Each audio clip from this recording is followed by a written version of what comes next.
పరిశుద్ధుడా, మహోన్నతుడా, సర్వాధికారి అయిన మా గొప్ప దేవ, మీకే స్తుతులు స్తోత్రములు చెల్లించుకుంటున్నాము తండ్రి.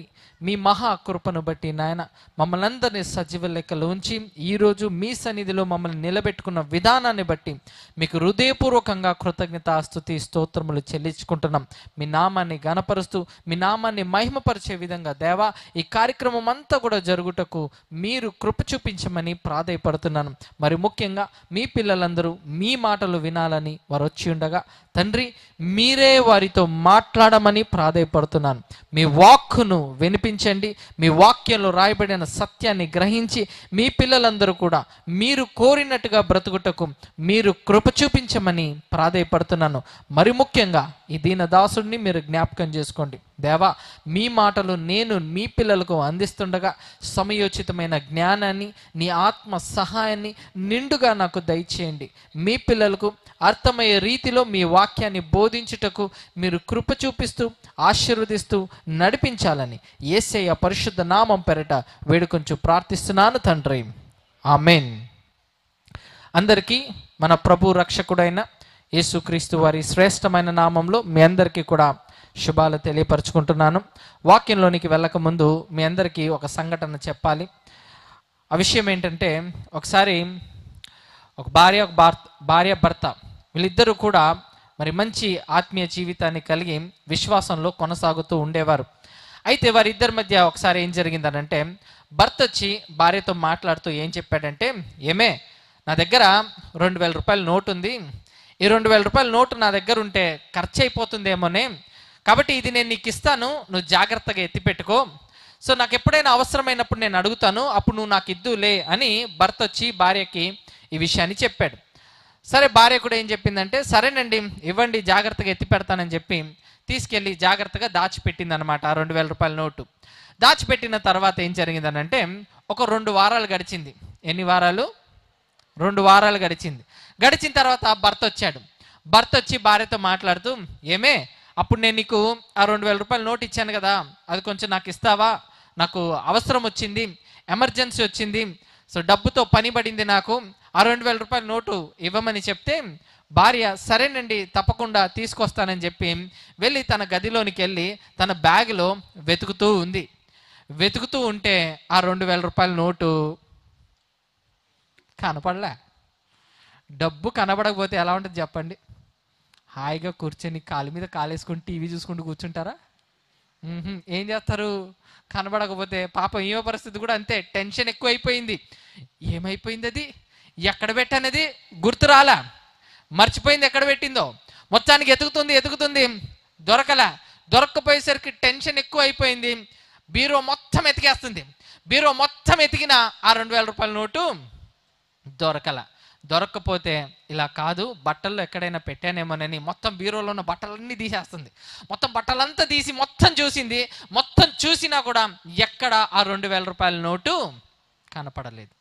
కనపడకపోయేసరికి ఎక్కడ పెట్టాను, బహుశా మంచం కింద ఉందేమో, దింబు కింద ఎక్కడైనా పెట్టానేమో అని చెప్పి మొత్తం మంచం అంతా ఎతికింది.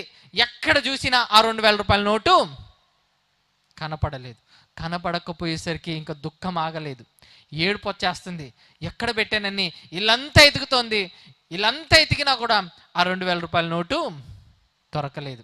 దొరకపోయేసరికి భర్తకి డౌట్ వచ్చేసింది, ఇదేంటిది, ఇంతసేపు వెళ్ళింది ఏంటి ఇంతసేపు అయినా తీసుకురాలేదేంటి అని చెప్పి గది లోపలికి వస్తే గది అంతా చిందర విందర అయిపోయింది. ఏంటబ్బా ఏం జరుగుతుంది అని ఆయన చూస్తున్నాడు. ఏం జరిగిందే అని అంటే, ఏమండి అని అంటుంది. ఇంకా భర్తకు సీన్ అర్థమైపోయింది. ఇంకేమన్నాడంటే, భర్త బాగా సీరియస్ అయిపోయాడు. పోయి నీకు ఇచ్చాను చూసావా, నా చెప్పుతో నేను కానివ్వండి, ఇంకా కంప్లీట్ చేయండి. ఇంకా అలా తిట్టేసి, నీకు అనవసరంగా ఇచ్చినానని చెప్పి భార్యను బాగా తిట్టేసి భర్త అక్కడి నుంచి వెళ్ళిపోయాడండి. ఇంకా నేను ఏదో ఒకటి చేసుకుంటానని చెప్పి భర్త అక్కడి నుంచి వెళ్ళిపోయాడు. భార్యకు మాత్రం ఆ 2000 రూపాయల నోటు ఏమైందో, ఆ 2000 రూపాయల నోటు ఎక్కడ పెట్టాను, ఇది మాత్రం అర్థం కావట్లా. రాత్రి అయింది, ముద్ద దిగట్లా. ఎందుకు కనబడకుండా పోయింది? ఏంటది?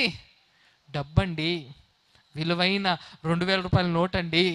ఆమెకు మనసులో ఆ 2,000 రూపాయలు ఉంటే దేనికో దానికి పనికొచ్చేది కదా, ఎక్కడ పెట్టేశాను, ఏం చేశాను నేను అని చెప్పి బాగా ఆలోచిస్తుంది. రాత్రుల పూట అస్సలు నిద్రపోవట్లేదండి. ఎందుకు? ఆ 2,000 రూపాయల నోటు ఏమైందో ఏమైందో ఏమైందో అని ఆలోచించి ఆలోచించి ఆలోచించి మొత్తానికి అది దొరకలే. అలాగే చాలా రోజులు గడిచిపోయాయి. రాత్రుల పూట నిద్రపోకుండా 2,000 రూపాయల గురించి ఆలోచించుకుంటూ అది ఏమైంది ఏమైంది ఏమైందని అలా రోజులు గడిచిపోయింది. తర్వాత ఒక 2 నెలల తర్వాత పాస్టర్ గారు వచ్చారు. పాస్టర్ గారు ఇంటికి వచ్చి, అమ్మ ఇలాగే ఒక క్రిస్మస్ ప్రోగ్రామ్ని ఏర్పాటు చేశాము, సో మీరు రావాలి అని చెప్పి ఇన్వైట్ చేస్తే, తప్పకుండా అయ్యగారు తప్పకుండా వస్తానని చెప్పారు. తర్వాత ఆ క్రిస్మస్ ప్రోగ్రామ్ ఇదే విధంగా వేదికను ఏర్పాటు చేసి ఇలా పాస్టర్ గారు మరి నిలబడి ఆ కార్యక్రమాన్ని అంతా నడిపిస్తుంటే మొత్తానికి వాళ్ళు వచ్చారు ఆ ప్రోగ్రామ్కి వస్తే పాస్టర్ గారు ఆమె దగ్గరికి వెళ్ళి, అమ్మ ఇక్కడికి వచ్చిన వాళ్ళు కాస్తో పోస్తో చదువు వచ్చేది నీకే, సో కాబట్టి నువ్వు వాక్య పఠనం చదువుతావా అంటే, తప్పకుండా అయ్యగారు తప్పకుండా చదువుతాను అని చెప్తే లూకా సువార్త 2వ అధ్యాయం ఇచ్చాడంట చదవమని. సరే అయ్యగారు తప్పకుండా చదువుతానని చెప్పింది. సరే మొత్తానికి చెప్పాడు. అయ్యగారు వచ్చి నిలబడి మన మధ్యలో ఉన్న సహోదరి వచ్చి లూకా సువార్త 2వ అధ్యాయం చదువుతారని అనగానే ఆమె బైబిల్ పట్టుకొని వచ్చింది. అలా లూకా సువార్త 2వ అధ్యాయం ఓపెన్ చేసింది. ఏం కనపడింది? అమ్మో పర్లేదు, బాగానే ఫాలో అవుతున్నారు. మొత్తానికి ఏం కనపడింది? 2,000 రూపాయలు. ఆ 2,000 రూపాయల నోటు కనబడింది. ఇంకా కనబడేసరికి సంతోషం, ఆనందం. వచ్చిన వాళ్ళందరూ ఏమైంది ఈమెకు? అక్కడికి వెళ్ళి వాక్యం ఏం కనపడిందో అంత నవ్వుకుంటుంది, వాక్యంలో ఏం అర్థమైందో అంత సంతోషపడుతుంది అని అందరూ చూస్తుంటే ఈమెకు యాక్చువల్లీ కనపడింది ఏంటి అక్కడ? ఆ 2,000 రూపాయలు అనమాట. అది కనబడేసరికి సంతోషము, ఆనందము. ఇంకా మొత్తానికి తొందరగా ఆ 2వ అధ్యాయంలో ఉన్న విషయాలు చదివేసిన తర్వాత సంతోషంగా నడుచుకుంటూ వెళ్ళి కూర్చునింది అనమాట. కూర్చొని ఇప్పుడు పాస్టర్ గారు ఎప్పుడెప్పుడు అయిపోజేస్తారా అని చూస్తుందామా. ఎందుకు? అర్జెంటుగా వెళ్ళి ఎవరికి చెప్పాలి ఈ విషయం? ఇప్పుడు ఇంట్లో ఉన్న భర్తకు చెప్పాలి. సో ఎప్పుడెప్పుడు పాస్టర్ గారు ఆమెననేస్తారా, ఎప్పుడెప్పుడు ఇంటికి వెళ్ళిపోదామా అన్నట్టుగా చాలా ఇంట్రెస్టింగ్గా ఆసక్తిగా ఉందన్నమాట. మొత్తానికి పాస్టర్ గారు ఆమెనని అన్నారో లేదో ఒక్క నిమిషం కూడా నిలబడలేదండి. పరిగెత్తుకుంటూ వెళ్ళి ఇంటికి వెళ్ళి ఏవండి అని చెప్పి అంటుంది. ఏం జరిగిందే అని ఆ భర్త భార్యను అడుగుతుంటే, ఏవండి అప్పుడు మీరు 2,000 రూపాయల నోటు ఇచ్చి జాగ్రత్తగా దాచిపెట్టుకోమని చెప్పారు కదా, జాగ్రత్తగా ఉండాలని బైబిల్లో దాచిపెట్టానండి అని చెప్తుందంటే ఈమె. ఇప్పుడు ఇంతసేపు విన్నారు కదా, ఒక ప్రశ్న అడుగుతాను చెప్పండి. ఈమె ఇంతకీ ఎన్ని నెలలు వాక్యము బైబిల్ చదవలేదు చెప్పండి నాకు? 2 నెలలు. బాగా విన్నారైతే. 2 నెలలు ఇప్పుడు ఎవరిని పక్కన పెట్టింది చెప్పండి? ఎవరిని పక్కన పెట్టింది? ఈ వాక్యమై ఉన్న ఆ దేవుణ్ణి 2 నెలలు పక్కన పెట్టేసింది. అంటే ఈ వాక్యంతో నాకు అవసరం లేదని. కానీ బైబిల్ ఏం చెప్పింది తెలుసా? ఆది ఏందంట వాక్యం ఉండెను, వాక్యము దేవుని ఎద్దే ఉండెను, వాక్యమే చెప్పండి, వాక్యమే ఆ వాక్యము శరీరధారి అయి కృపాసత్య సంపూర్ణుడిగా మన మధ్య ఏం చేసెను? నివసించెను. ఇప్పుడు శరీరధారిగా వచ్చింది ఎవరు? యేసుక్రీస్తుని బైబిల్ ఏం చెప్పిందంటే ఆయనే వాక్యం అని చెప్పింది బైబిల్. ఇప్పుడు వాక్యమై ఉన్న దేవుణ్ణి 2 నెలలు పక్కన పెట్టేసి దీనికి నాకు ఎటువంటి సంబంధం లేదన్నట్టుగా బతికేసింది ఆమె. ఇప్పుడు ఒక ప్రశ్న అడుగుతాను చెప్పండి, ఆమెకు క్రిస్మస్ పాట పాడే అర్హత ఉందంటారా? నేను అడిగిన మాట మీకు అర్థమైందా? నేను చెప్పిన మాట మీకు అర్థమైందా? ఇప్పుడు ఆమె వచ్చిందని అనుకోండి, ఆరాధించద యేసు రాజా అని పాడిందని అనుకోండి. ఫర్ ఎగ్జాంపుల్ ఊహించుకోండి, దేవుని పక్కనే మీరు ఉన్నారు. మీరు చూసి ఏమంటారు? ఇంతకీ క్రిస్మస్ అంటే ఏంటి? క్రిస్మస్ అంటే క్రీస్తుని ఆరాధించడం. అది క్రిస్మస్ అంటే. క్రీస్తుని ఆరాధించాలి. ఎలా ఆరాధిస్తాము? గుండెల్లో క్రీస్తు ఉండాలి, గుండెల్లో వాక్యం ఉండాలి. వాక్యమైన ప్రభు మన హృదయంలో ఉంటే మనం ఆరాధించడానికి బాగుంటుంది. ప్రభు మన గుండెల్లో ఉన్నాడు కాబట్టి, మన గుండెల్లో క్రీస్తు ఉన్నాడు కాబట్టి ఆయనను ఆరాధించాలంటే అప్పుడు గుండె లోతుల్లో నుంచి తన్నుకుని వస్తుంది. హృదయంలో క్రీస్తు ఉన్నప్పుడే ఆయన గురించి మంచిగా మనస్ఫూర్తిగా ఆత్మతోనూ సత్యంతోనూ ఆయన గురించి పాట పాడడానికి, మనసారా ఆరాధించడానికి బాగుంటుంది. ఇప్పుడు ఈమె ఆరాధించదే యేసు రాజా అని అంటుంది. మళ్ళీ ఏమంటది? నా ప్రాణం ఉన్నంత వరకు. ఏటట? ప్రాణం ఉన్నంత వరకు అంట. 2 నెలలు పక్కన పెట్టేసింది. ఇప్పుడు వచ్చి ఏమని పాడుతుంది? నా ప్రాణం ఉన్నంత వరకు ఏం చేస్తుందట? ఆరాధించేస్తుందట. అందుకే దైవజనులు ఆర్ఆర్కే మూర్తి గారు ఒక మాట అన్నారు. ఏమన్నారంటే, క్రైస్తవులండి అబద్ధాలు ఆడరండి, కానీ అబద్ధాలు పాడతారండి అని అన్నాడు ఆయన. అబద్ధాలు ఆడరంట, ఏం చేస్తారంట? అబద్ధాలు పాడతారంట. ఈరోజు అదేనండి ఈరోజు పరిస్థితి. మనస్ఫూర్తిగా ఆరాధించగలగాలి క్రీస్తుని. క్రిస్మస్ అంటే క్రీస్తుని గుండె లోతుల్లో నుంచి మనస్ఫూర్తిగా ఆయనను ఆరాధించడమే క్రిస్మస్ అంటే. ఒకసారి యవనస్తులు మాట్లాడుకుంటున్నారు, ఈసారి గ్రాండ్ క్రిస్మస్ అరేంజ్ చేద్దాం, మంచిగా ఏర్పాటు చేద్దామని చెప్పి మాట్లాడుకుంటుంటే, ఏం చేద్దామని అంటే, వచ్చిన వాళ్ళందరికీ మతిపోవాలంటే కొత్త కొత్త స్టెప్స్ వేసి, పెద్ద పెద్ద స్టెప్పులు వేసి, మంచిగా డ్యాన్స్ వేసి, అందరినీ బాగా ఎంటర్టైన్మెంట్ చేద్దాం అని చెప్పి అంటుంటే, ఒరే పర్లేదంటావా అని పక్కనోడు అడిగాడట. పర్లేదంటావా అని అంటే, రే దావీదు నాట్యం ఆడలా ఏటట, దావీదు గారు నాట్యం ఆడలా, కాబట్టి మనం ఆడితే తప్పేంట్రా, కాబట్టి కొత్త కొత్త స్టెప్పులు వేసి వచ్చిన జనాలకి మతిపోగొడదాం అని అన్నాడంట. అప్పుడు దైవజనులు ఒక మాట అన్నారంట అక్కడ. ఏమని అన్నారంటే, సరే కొత్త కొత్త స్టెప్పులు ఎదురు కానీ దావీదు గారు నాట్యం ఆడారు కాబట్టి మీరు నాట్యం ఆడుతున్నారు కదా, ఓకే ఫైన్ మంచిదే, మరి దావీదు గారు దీవారాత్రములు ధ్యానించారు, మరి మీ సంగతి ఏంటి అని అడిగారట. ఏంటట, దావీదు గారు నాట్యం ఆడారు కాబట్టి మనం నాట్యం ఆడతామని అన్నారు, ఓకే బాగుంది, మరి అదే దావీదు గారు ఏం చేశారు, దీవారాత్రములు వాక్యాన్ని ధ్యానించాడంట. పొద్దున రాత్రి ఆయన పని ఏంటంటే వాక్యం చదవడం, వాక్యాన్ని ధ్యానించడం. మరి మనం చేస్తాం అది మాకు చెప్పకండి బ్రదర్, అట్లాంటివి మాకు కుదరదు బ్రదర్, అలాంటివి మేము చెయ్యము బ్రదర్. మరి ఎలాంటివి చేస్తారు? మీరు ఏదైనా ఎంటర్టైన్మెంట్ కావాలంటే చెప్పండి, చేస్తాను, ఆత్మ సంబంధమైనది అయితే వద్దు అంటున్నారు. అది కాదు ప్రియులారా, వాక్యం మనకు బోధించిన విధానం అది కాదు, అది ఆత్మీయత కాదు. ఆత్మలో ఆనందించగలగాలి. దావీదు గారు ఆత్మలో ఆనందించారు. గుండెల నిండా ప్రభు ఉన్నాడు దావీదు గారి హృదయంలో. మరి నీ హృదయంలో గుండెల నిండా ప్రభు ఉన్నాడా? ఒక్కసారి ఆలోచించండి ప్రియులారా. ఇంతకీ ఒక ప్రశ్న అడుగుతాను, చెప్పండి. యేసుక్రీస్తు వారు జన్మించింది ఎక్కడండి? ఏంటో డౌట్గా చూస్తున్నారు. నేను అడిగింది ఏమైనా తప్పు ప్రశ్న అడిగానా? నేను అడిగిన ప్రశ్న ఏంటి? యేసుక్రీస్తు వారు ఎక్కడ జన్మించారు? బెత్లెహేంలో. గట్టిగా చెప్పండి, కాన్ఫిడెంట్గా చెప్పాలి. పాటలు పాడుకుంటాం మనం. బెత్లెహేంలో ఆయన జన్మించాడు. కానీ ఒక మాట చెప్తాను, గుర్తుపెట్టుకోండి. దేవుడు జన్మించాలనుకున్నది బెత్లెహేంలో కాదు ప్రియులారా. ఆయన జన్మించాలనుకున్నది ఎక్కడో తెలుసా? నీ హృదయం అనే బెత్లెహేంలో. నీ హృదయం అనే బెత్లెహేంలో ప్రభు లేకపోతే నువ్వు మంచి బట్టలు వేసుకున్నా, నువ్వు మంచిగా స్టార్ పెట్టుకొని, క్రిస్మస్ ట్రీ పెట్టుకొని, డెకరేషన్ చేసుకొని ఎన్ని చేసినా అదంతా కూడా వృధానే ప్రియులారా, అదంతా కూడా వృధానే. ఒక దైవజనుడు మాట్లాడితే ఏమన్నాడంటే, ఏవండి క్రిస్మస్ రోజు క్రైస్తవులు కనపడరండి, క్రైస్తవులు రారండి చర్చికి. మరి ఎవరు వస్తారని అంటే ఆయన ఏం చెప్పాడో తెలుసా? వారి బట్టలు వస్తాయి, వారి నగలు వస్తాయి, వారి హృదయం మాత్రం రాదండి అని ఆయన చెప్పాడు ప్రియులారా. అంటే మీరు ఒకసారి ఆలోచించండి, క్రిస్మస్ అంటే హడావిడి, క్రిస్మస్ అంటే హంగామా, క్రిస్మస్ అంటే ఎంటర్టైన్మెంట్, ఇలా ఆలోచించాం. కానీ క్రిస్మస్ అంటే మన హృదయం ప్రభుకి సమర్పించుకోవడమే కదా నిజమైన క్రిస్మస్. క్రిస్మస్ అంటే మన హృదయాన్ని ప్రభుకి సమర్పించుకోవాలి ప్రియులారా. మనస్ఫూర్తిగా ప్రభువుని నువ్వు ఇష్టపడినప్పుడే నిజమైన క్రిస్మస్ అది. ఈరోజు బైబిల్ సారాంశం అంతా మనం చూడగలిగితే క్రిస్మస్ అంటే ఏంటో యేసుక్రీస్తు వారు ఒక్క వచనంలో చెప్పాడు. క్రిస్మస్ అంటే ఏంటో యేసుక్రీస్తు వారు ఒక్క వచనంలో చెప్పాడు. అదేంటో ఒకసారి చూద్దాం. లూకా సువార్త. బైబిల్ తెచ్చుకున్న వాళ్ళందరూ ఒక్కసారి మీ బైబిల్ తెరిచి వాక్యంలో ఏం రాయబడిందో చూడండి. లూకా సువార్త 19వ అధ్యాయం. లూకా సువార్త 19వ అధ్యాయం 10వ వచనం చూడండి, అక్కడ ఏమని రాయబడిందో. లూకా సువార్త 19వ అధ్యాయం 10వ వచనం. నశించిన దానిని వెతికి రక్షించుటకు మనుష్య కుమారుడు వచ్చెనని అతనితో చెప్పెను. ఇప్పుడు చూడండి, యేసుక్రీస్తు వారు ఇంతకీ ఎందుకు వచ్చారంటే ఈ లోకానికి? పరలోకంలో ఉన్న క్రీస్తు ఈ లోకానికి ఎందుకు వచ్చాడని మనకు బైబిల్ చెప్తుంది. ఎందుకనంటే నశించిపోతున్న వారిని వెతికి రక్షించడానికి యేసుక్రీస్తు వారు వచ్చారంట ప్రియులారా.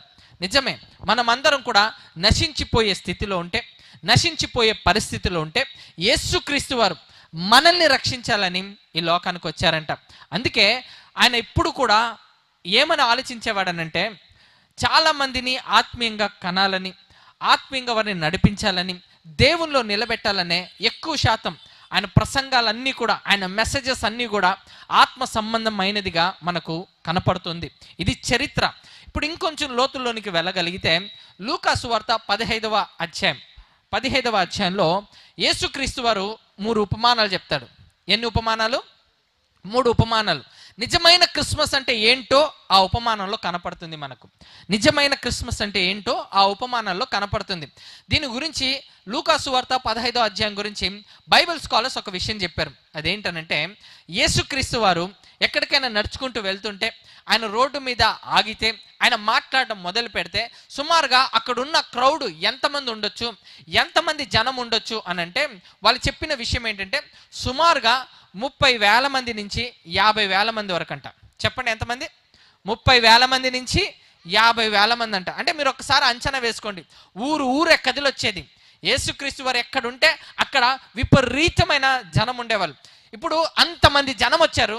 అంతమంది జనం వస్తే ఇప్పుడు వాళ్ళకు యేసుక్రీస్తు వారు ఒక ప్రసంగం చేయాలని అనుకున్నాడు, ఒక మెసేజ్ ఇవ్వాలి అని అనుకున్నాడు. అయితే ఆ మెసేజ్ ఏంటి అని మనం జాగ్రత్తగా చూస్తే ఉపమానాలు చెప్తాడు.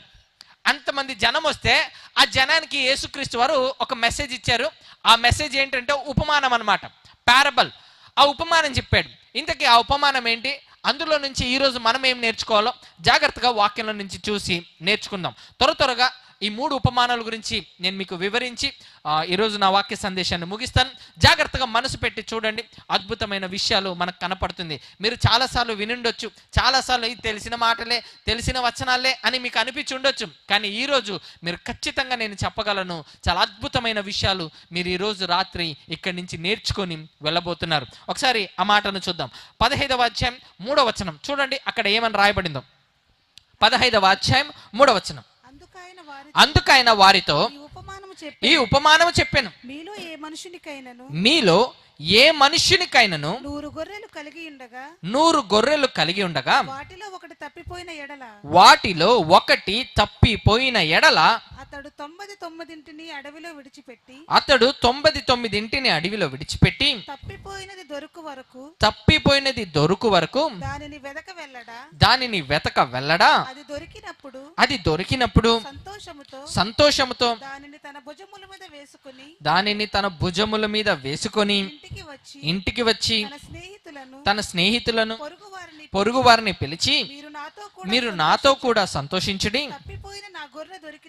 తప్పిపోయిన నా గొర్రె దొరికినదని వారితో చెప్పును కదా. 7వ వచనం జాగ్రత్తగా అబ్జర్వ్ చేయండి. 7వ వచనం ఏమని రాయబడిందో. అటువలే మారు మనసు అక్కరలేని 99 మంది నీతిమంతుల విషయమై కలుగు సంతోషము కంటే మారు మనసు పొందు ఒక్క పాపి విషయమై పరలోకమునందు ఎక్కువ సంతోషము కలుగును. చాలండి. ఇప్పుడు ఒక ఉపమానం చూసాం. ఈ ఉపమానం ఏంటంటే గొర్రె గురించి, కాపరి గురించి మాట్లాడుతున్నాడు. ఒక కాపరి దగ్గర ఎన్ని గొర్రెలు ఉన్నాయంట? 100 గొర్రెలు ఉన్నాయంట. అందులో ఒక గొర్రె తప్పిపోయిందంట. తప్పిపోతే ఆ గొర్రె కొరకు కాపరి వెతుక్కుంటూ వెళ్ళాడంట. మొత్తానికి గొర్రె దొరికింది. ఇప్పుడు ఒక ప్రశ్న అడుగుతాను, చెప్పండి, ఇందులో గొర్రె ఎవరు? పోని వదిలేద్దాం. కాపరి ఎవరు? దేవుడు. ఓకే, ఇదైనా మంచిగా చెప్పారు, మంచిది. కాపరి దేవుడు అన్నప్పుడు గొర్రె ఎవరు? మనమే కదా. మంచిదండి. ఇప్పుడు కాపరి దేవుడు అన్నప్పుడు గొర్రె మనమే. ఇప్పుడు జాగ్రత్తగా ఆలోచించండి. తప్పిపోయిన గొర్రె మరలా దొరికినప్పుడు పరలోకంలో ఏదో జరిగిందంట. ఏంటది?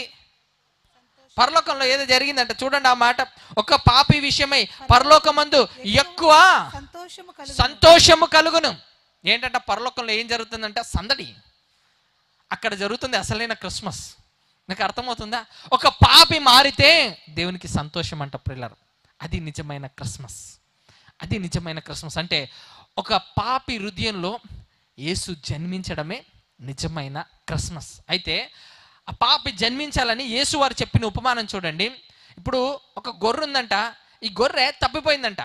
సామాన్యంగా ఆలోచించండి, గొర్రెలు ఎందుకు తప్పిపోతాయి? కాపరిని వెంబడిస్తున్న గొర్రెలు ఎందుకు తప్పిపోతాయి? ఎందుకు తప్పిపోతుందంటే అజ్ఞానం వల్ల తప్పిపోతుంది ఒక గొర్రె. ఎప్పుడు చూడండి, కాపరిని వెంబడిస్తున్నప్పుడు రోజు తినిపించిన గడ్డినే తినిపిస్తున్నాడు. ఎప్పుడు ఇదే ఆహారమా అని గొర్రె అనుకొని అలా రైట్ టర్నింగ్ ఇచ్చుకొని, ఆహా కూరగాయలు బాగానే ఉన్నాయి, పచ్చగా ఉన్నాయి ఆకులు, అక్కడ పోయి తిందామని చెప్పి అలా రైట్ టర్నింగ్ తీసుకొని కాపర్ని విడిచిపెట్టి వెళ్ళిపోయింది అనుకోండి గొర్రె. ఈలోగా వీళ్ళందరూ పాస్ అయిపోయారు అనుకోండి, అది గనక చూసిందని అనుకోండి గొర్రె, ఇదేంటిది మా వాళ్ళు లేరేటి, ఎక్కడికి వెళ్ళిపోయారు, ఇప్పుడు ఎక్కడికి వెళ్ళాలో తెలియదు, దానికి ఏం చేయాలో తెలియదు. గొర్రెకు పాపం జ్ఞానం ఉండదండి, అజ్ఞానంతో ఉంటుంది గొర్రె. మీరు ఆలోచించండి, ఆ గొర్రె కనుక అలా దారి తప్పిపోయిందని అనుకోండి, అలా దారి తప్పిపోయి నడుచుకుంటూ వెళ్తూ ఏ అడవిలోనికి వెళ్ళిపోయిందని అనుకోండి, ఎంత భయపడుతుందో తెలుసా గొర్రె, ఎంత కంగారు పడుతుందో తెలుసా గొర్రె. చీకటి పడుతుందంటే దానికి నిద్ర పట్టదండి. ఎందుకో తెలుసా, కాపరి లేడు. ఈరోజు మన పరిస్థితి కూడా అంతే. దేవుడు లేకపోతే అజ్ఞానంతో లోకంలో ఉన్న ఆశల్ని బట్టి దారి తప్పిపోతున్నామేమో మనం కూడా. దేవుణ్ణి విడిచిపెట్టి లోకం వైపు అడుగులు చూస్తూ లోకంలో శరీరాశ అంట, నేత్రాశ అంట, జీవపు డంబం అంట, ఇవన్నీ భలే ఉంటాయి, ఎంజాయ్ చేద్దామని మనం కూడా విడిచిపోయి అలా అగాధంలోనికి వెళ్ళిపోతున్నాం మనం. గొర్రెకు చీకట్లో ఉంటే నిద్ర పట్టదు ప్రియులారా. మనకు కూడా అంతే, మనశ్శాంతి ఉండదు. దేవుణ్ణి విడిచిపెట్టి తిరిగితే సమాధానకర్తయగు అధిపతి ఆయన యేసుక్రీస్తు వారు మన దగ్గర లేకపోతే ఇంకా మన దగ్గర సమాధానం ఎక్కడ ఉంటుంది? సమాధానానికే కర్త ఆయనే లేకపోతే మన దగ్గర సమాధానం ఉంటుందంటారా? ఉండదు. చూడండి, ఎప్పుడు దేని గురించో దిగులు పడుతూ ఉంటారు, ఎందుకో దేని గురించి ఎక్కువ ఆలోచిస్తూ ఉంటారు, ఏమైపోతుందో నా జీవితం అని చెప్పి ఆలోచిస్తుంటారు. గొర్రె కూడా అంతే, దారి తప్పిపోయినప్పుడు చీకటి పడుతున్నప్పుడు భయపడిపోతుందండి, భయపడిపోతుంది. ఇంకా మీరు బాగా ఆలోచిస్తే ఆ గొర్రె కనుక నడుచుకుంటూ వెళ్ళేటప్పుడు ఏదైనా ముళ్ళు గుచ్చుకునింది అనుకోండి, ముళ్ళు గుచ్చుకుంటే లేత మాంసం కదా, అసలు చాలా సాధువైన జంతువు అండి అది. ముళ్ళు గుచ్చుకుంటే పాపం ముళ్ళు తీసుకోవాలని కూడా తెలియదండి దానికి, ముళ్ళు తీసుకోవడం కూడా దానికి రాదు. ఏడుస్తూ చూస్తుంటుంది, నా కాపరు వచ్చి ఈ ముళ్ళును తీస్తాడేమో అని చెప్పి ఏడుస్తూ చూస్తుంటుంది. ప్రియులారా, మన పరిస్థితి కూడా అంతే కదా. కొన్నిసార్లు కొన్ని నొప్పులు గుండా వెళ్ళినప్పుడు, కొన్ని బాధ గుండా వెళ్ళినప్పుడు, భరించలేని బాధ మనలో ఉన్నప్పుడు ఆ దేవుడు వచ్చి నన్ను ఇందులో నుంచి బయటికి తీసుకొస్తాడేమో, ఈ బాధ నుంచి నాకు విముక్తి కలగజేస్తాడేమో అని ఎదురు చూస్తూ ఉంటాం. ఎప్పుడు వస్తాడు దేవుడు, ఎప్పుడు నన్ను ఆదుకుంటాడు, ఎప్పుడు నన్ను నడిపిస్తాడు అని చెప్పి ఆలోచిస్తూ ఉంటాం ప్రియులారా. ఇంతకీ ఈ గొర్రెను కాపరి పంపించేశాడా వెళ్ళిపో అడవిలోనికేనని, లేకపోతే గొర్రె వెళ్ళిపోయిందా? ఇప్పుడు చెప్పండి, కష్టాలు నష్టాలు అన్నీ మనం తెచ్చుకుంటాం, మళ్ళీ చివరికి ఏమంటారు తెలుసా, ఏం దేవుడో ఏంటో నాకే ఈ కష్టాలు. కొని తెచ్చుకునేది ఎవరు? మనము. అన్నది ఎవరిని? దేవుణ్ణి. ఆయన ఎప్పుడు కూడా గొర్రెలను అడవిలోనికి విడిచిపెట్టడు. కాపరి ఎప్పుడు ఆ పని చేయడు.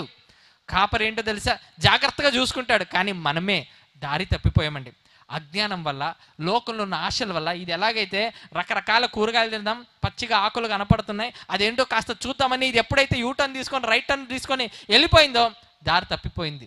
మనం కూడా అంతే ప్రియులారా, కొన్నిసార్లు దారి తప్పిపోతుంటాం, అజ్ఞానంగా ప్రవర్తిస్తుంటాం, దేవుడు అంటే ఏంటో తెలియని వారిగా ప్రవర్తిస్తుంటాం, దేవుడు వద్దని అనుకుంటుంటాం, లోకంలో ఏదో ఉందని చెప్పి దాని జోలికి వెళ్తూ ఉంటాం.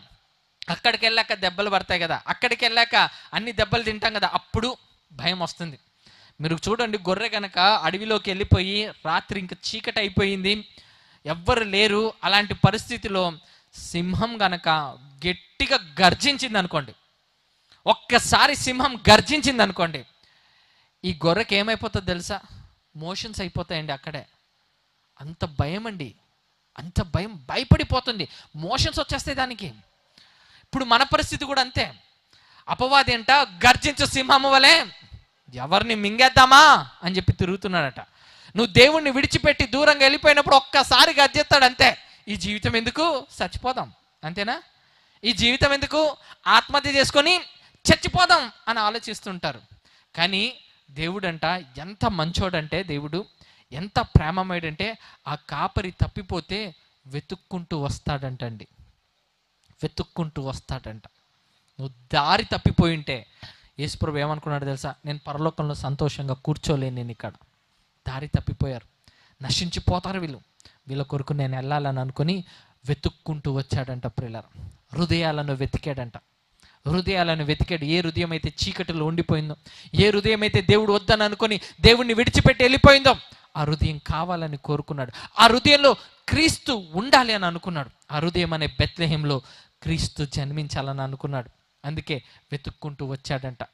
మీరు గొర్రె గురించి మీరు బాగా ఆలోచిస్తే ప్రియులారా, గొర్రెల గురించి అది ఏంటనంటే దానికి పోరాడడం రాదండి. గొర్రెకు పోరాడడం రాదు. మీరు ఎప్పుడైనా చూడండి, 10 కుక్కలు ఉన్నాయని అనుకోండి, 10 కుక్కలు ఉంటే సింహం వస్తుంటే 10 కుక్కలు ఏం చేస్తాయి తెలుసా, అరుస్తుంది, పోరాడుతుంది. మేము 10 మంది రా చూసుకుందాం అన్నట్టుగా అరుస్తుంది. కానీ మీరు గొర్రెలను చూడండి, 1000 గొర్రెలున్న పాపం ఒక్క గొర్రె కూడా తిరగబడదండి. సింహం వచ్చిందంటే అన్నీ భయపడతాయి, దానికి పోరాడడం రాదు ప్రియులారా.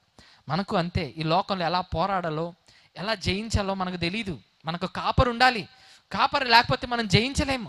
కాపరి లేకపోతే అడుగులు వేయలేం. కాపరి లేకపోతే ముందుకు వెళ్ళలేం. దేవుని తోడు, దేవుని సహాయం ఖచ్చితంగా మనకు కావాలి ప్రియులారా. మీరు గొర్రె గురించి బాగా చూడండి, ఆలోచించండి. ప్రపంచంలో ఏ జంతువునైనా చూసుకోండి, అడవిలో పెరగగలుగుదండి. ఆ జంతువులన్నీ అడవిలో పెరగగలుగుతుంది. అడవి గాడిద విన్నారా? గాడిద అడవిలో పెరిగింది, అందుకు అడవి గాడిద అని పిలుస్తారు. ఇంకా అడవి పంది అని అంటారు, అంటే పంది అడవిలో పెరిగింది. అంటే ఎవరు తోడు లేకుండా, ఎవరు సపోర్ట్ లేకుండా దాని అంతటా అది పెరగగలదా? దాని బతికేది అది చూసుకోగలదంటే అది చూసుకోగలదు. కానీ ఎక్కడైనా అడవి గొర్రెలు అని విన్నారు? ఎక్కడైనా లేరు. ఎందుకనంటే గొర్రెలకు ఖచ్చితంగా ఎవరు కావాలంటే కాపరి కావాలండి. కాపరి లేకపోతే గొర్రెలు జీవించలేవండి. అందుకే మీరు బైబిల్ చరిత్ర కూడా చూస్తే ప్రారంభంలోనే దేవుడు ఏబెల్ గారిని ఏం చేశాడంటే, ఏబెల్ గారిని, 2 కుమారులు ఉన్నారు, కయ్యన్ గారు తర్వాత ఏబెల్ గారు ఉన్నారు. కయ్యన్ గారు వ్యవసాయం చేస్తే ఏబెల్ గారు ఏం చేశారంట? గొర్రెలకు కాపరి. ప్రారంభం నుంచే గొర్రెలకు కాపరి అవసరమని బైబిల్ మనకు తెలియపరుస్తుంది ప్రియులారా. ప్రారంభం నుంచే ఏ కాపరి లేకపోతే గొర్రెలు బ్రతకలేవా? బ్రతకలేవు ప్రియులారా, బ్రతకలేవు. దేవుడు లేకపోతే మనం బ్రతకలేమా? బ్రతకలేమండి. కాబట్టి ఖచ్చితంగా మన హృదయంలో క్రీస్తు ఉండాలి. మన హృదయంలో క్రీస్తు ఉండాలి ప్రియులారా. ఇప్పుడు కాపరి వెతుక్కుంటూ వస్తున్నాడంట. కాపరి ఏం చేస్తాడో తెలుసా? కాపరి అరుచుకుంటూ వస్తుంటాడు. వాళ్ళకు కొన్ని లాంగ్వేజెస్ ఉంటాయి కదా, ఆ మేకల్ని ఆ గొర్రెల్ని పిలిచేటప్పుడు బో అని ఏదో రకరకాలుగా పిలుస్తుంటారు. అలా పిలుచుకుంటూ వస్తుంటారు. ఎందుకంటే నా స్వరం విని నా గొర్రె అరుస్తుందేమో, నా స్వరం విని నా గొర్రె అరిస్తే అది ఎక్కడుందో ఆ లొకేషన్కి నేను వెళ్ళొచ్చని అడవిలో వెతుక్కుంటూ వస్తాడండి. మీరు ఎప్పుడైనా చూడండి, యేసుక్రీస్తు వారు అన్న మాట ఏంటంటే, నా గొర్రెలు నా స్వరాన్ని వింటారు, నా గొర్రెలు నా స్వరాన్ని వింటారు. మీరు ఎప్పుడైనా చూడండి, ఒక కుక్క పిల్లని తెచ్చుకున్నారనుకోండి, ఇంటికి ఒక కుక్క పిల్లని మీరు తీసుకొచ్చినప్పుడు, ఈ కుక్క పిల్ల బాగుంది అని చెప్పి దానికి ఏదో ఒక పేరు పెడతారు. బ్లాకీయో డాలియో ఏదో ఒక పేరు పెడతారు. బ్లాకీ అని అనుకుందాం. ఇప్పుడు బ్లాకీ అని పేరు పెట్టగానే బ్లాకీ బ్లాకీ అని అనగానే చూస్తుంది, అది చూడదు. అది దానికి అలవాటు అవ్వాలన్నమాట. అలవాటు అవ్వాలి. కనీసం ఒక వారమైన అస్తమానం బ్లాకీ బ్లాకీ చూడనంటే ఓహో నన్ను పిలుస్తున్నారనమాట, నా పేరు బ్లాకీ అన్నమాట అని చెప్పి దానికి అర్థం అవ్వాలి. అలా పిలిచినప్పుడు బ్లాకీ ఇలా రా అంటే అప్పుడు పరిగెత్తుకుంటూ వస్తుంది. బ్లాకీ అక్కడికి వెళ్ళమంటే అప్పుడు పరిగెత్తుకుంటూ వెళ్తుంది. అంటే దానికి ఒక టైం కావాలి. నా పేరు బ్లాకీ, నన్ను పిలిచినప్పుడు నేను పలకాలని. సో ఆ టైం ఏంటంటే ముందు సహవాసం కుదరాలి. అక్కడ ఆ సహవాసము, ఆ రిలేషన్షిప్ కుదిరినప్పుడు బ్లాకీ అని పిలవగానే ఆ కుక్క పరిగెత్తుకుంటూ వస్తుంది. అదేవిధంగా దేవుని స్వరం మనం వినాలంటే, దేవుని స్వరం మనకు వినిపించబడాలంటే ముందు మనకు ఆయనతో ఏముండాలో తెలుసా? సహవాసం ఉండాలి, ఆ రిలేషన్షిప్ ఉండాలి.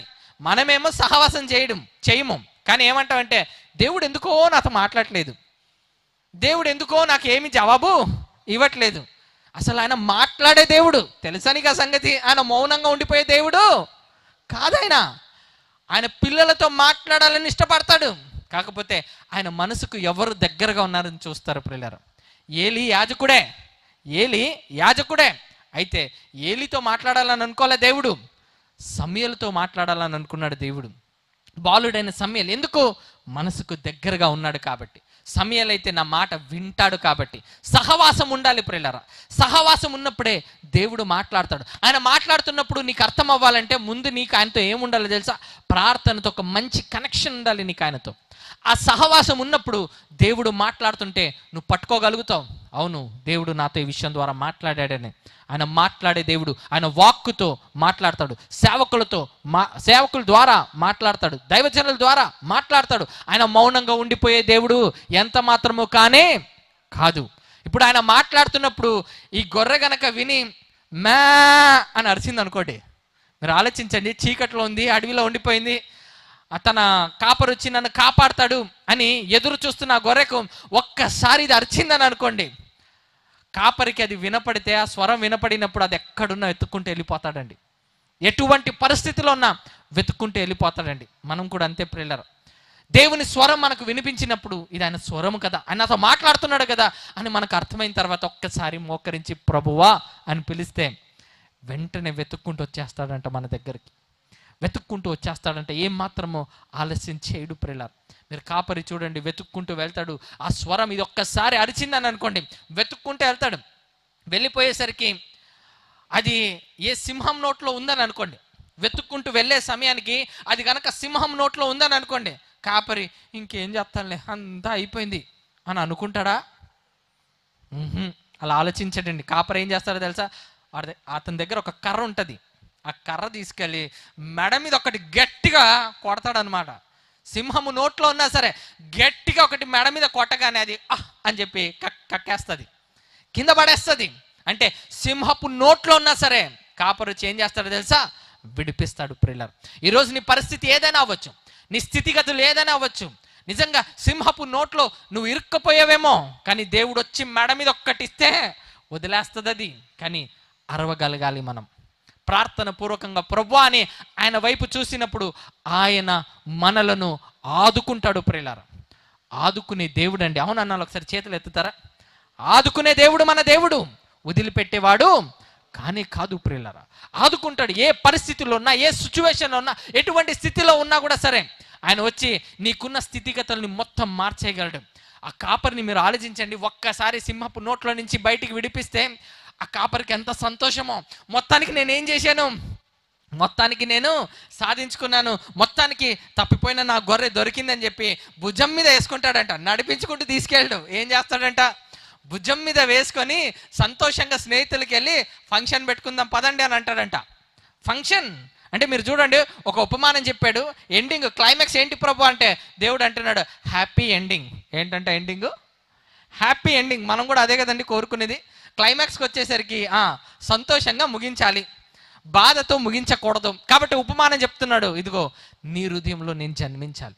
అలా జన్మించిన రోజే నీకు నీ క్లైమాక్స్ ఒక హ్యాపీ ఎండింగ్, మంచిగా సంతోషకరంగా ముగించబడుతుంది. ఇప్పుడు ఈ గొర్రె ఎందుకు తప్పిపోయింది అని మనం ఆలోచిస్తున్నామంటే అజ్ఞానం వల్ల తప్పిపోయింది, లోకాశ వల్ల తప్పిపోయింది.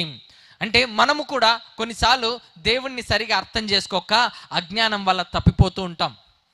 దేవుణ్ణి సరిగా అర్థం చేసుకోక లోకంలో ఉన్న వాటిని చూసి అందులో ఏదో ఆనందం ఉందని చెప్పి దేవుడి నుంచి దూరం అయిపోతూ ఉంటాం. అలాంటి కేటగిరీకి చెందిన వారికే ఈ ఉపమానాన్ని యేసుక్రీస్తు వారు ఈ విషయాన్ని చెప్పారు. బహుశా ఇక్కడున్న మీలో లోకం బాగుందని, లోక మాలిన్యం భలే ఉందని అంటించేసుకున్నారేమో.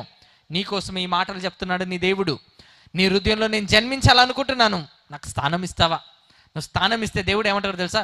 గ్రాండ్ క్రిస్మస్ మనం ఇక్కడ నడుపుకుంటున్నాం కదా, ఆయన అక్కడ చేస్తాడు గ్రాండ్ క్రిస్మస్. మీకు అర్థమవుతుందా? పరలోకంలో సంతోషం. ఎందుకు?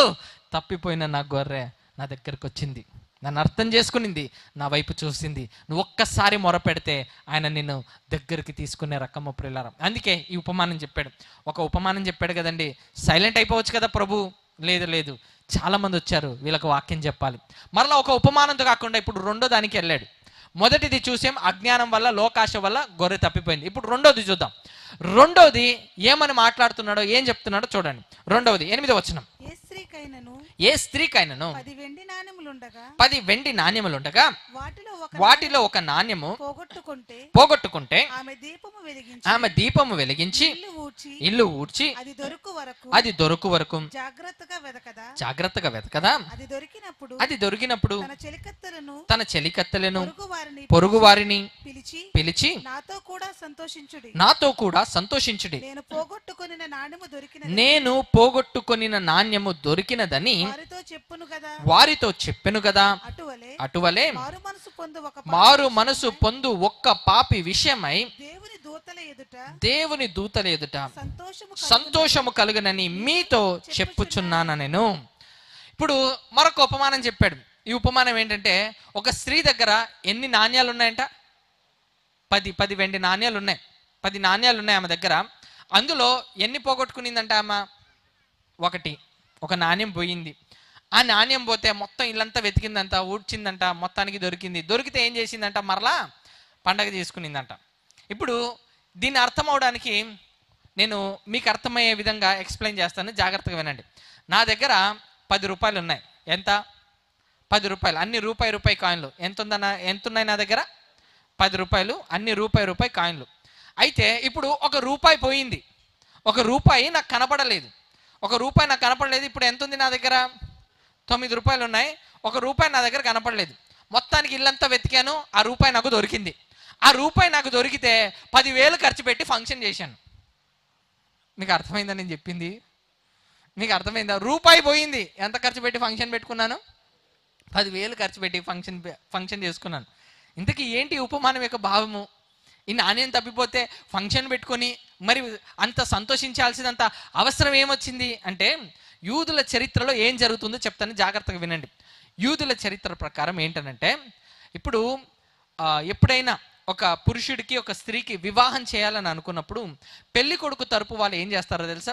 పెళ్లి కొడుకు తరపు వాళ్ళు ఈ పెళ్లి కూతురికి అంటే ఇంకేమి చూడ్డానికి వెళ్ళారు, అమ్మాయి నచ్చింది చేసుకోవాలని అనుకున్నప్పుడు వీళ్ళు ఏం చేస్తారంటే, పెళ్లి కొడుకు తరపు వాళ్ళు ఈ అమ్మాయికి ఈ పెళ్లి కూతురికి తీసుకెళ్ళి ఆ 10 వెండి నాణ్యాలు వారి చేతిలో పెడతారు.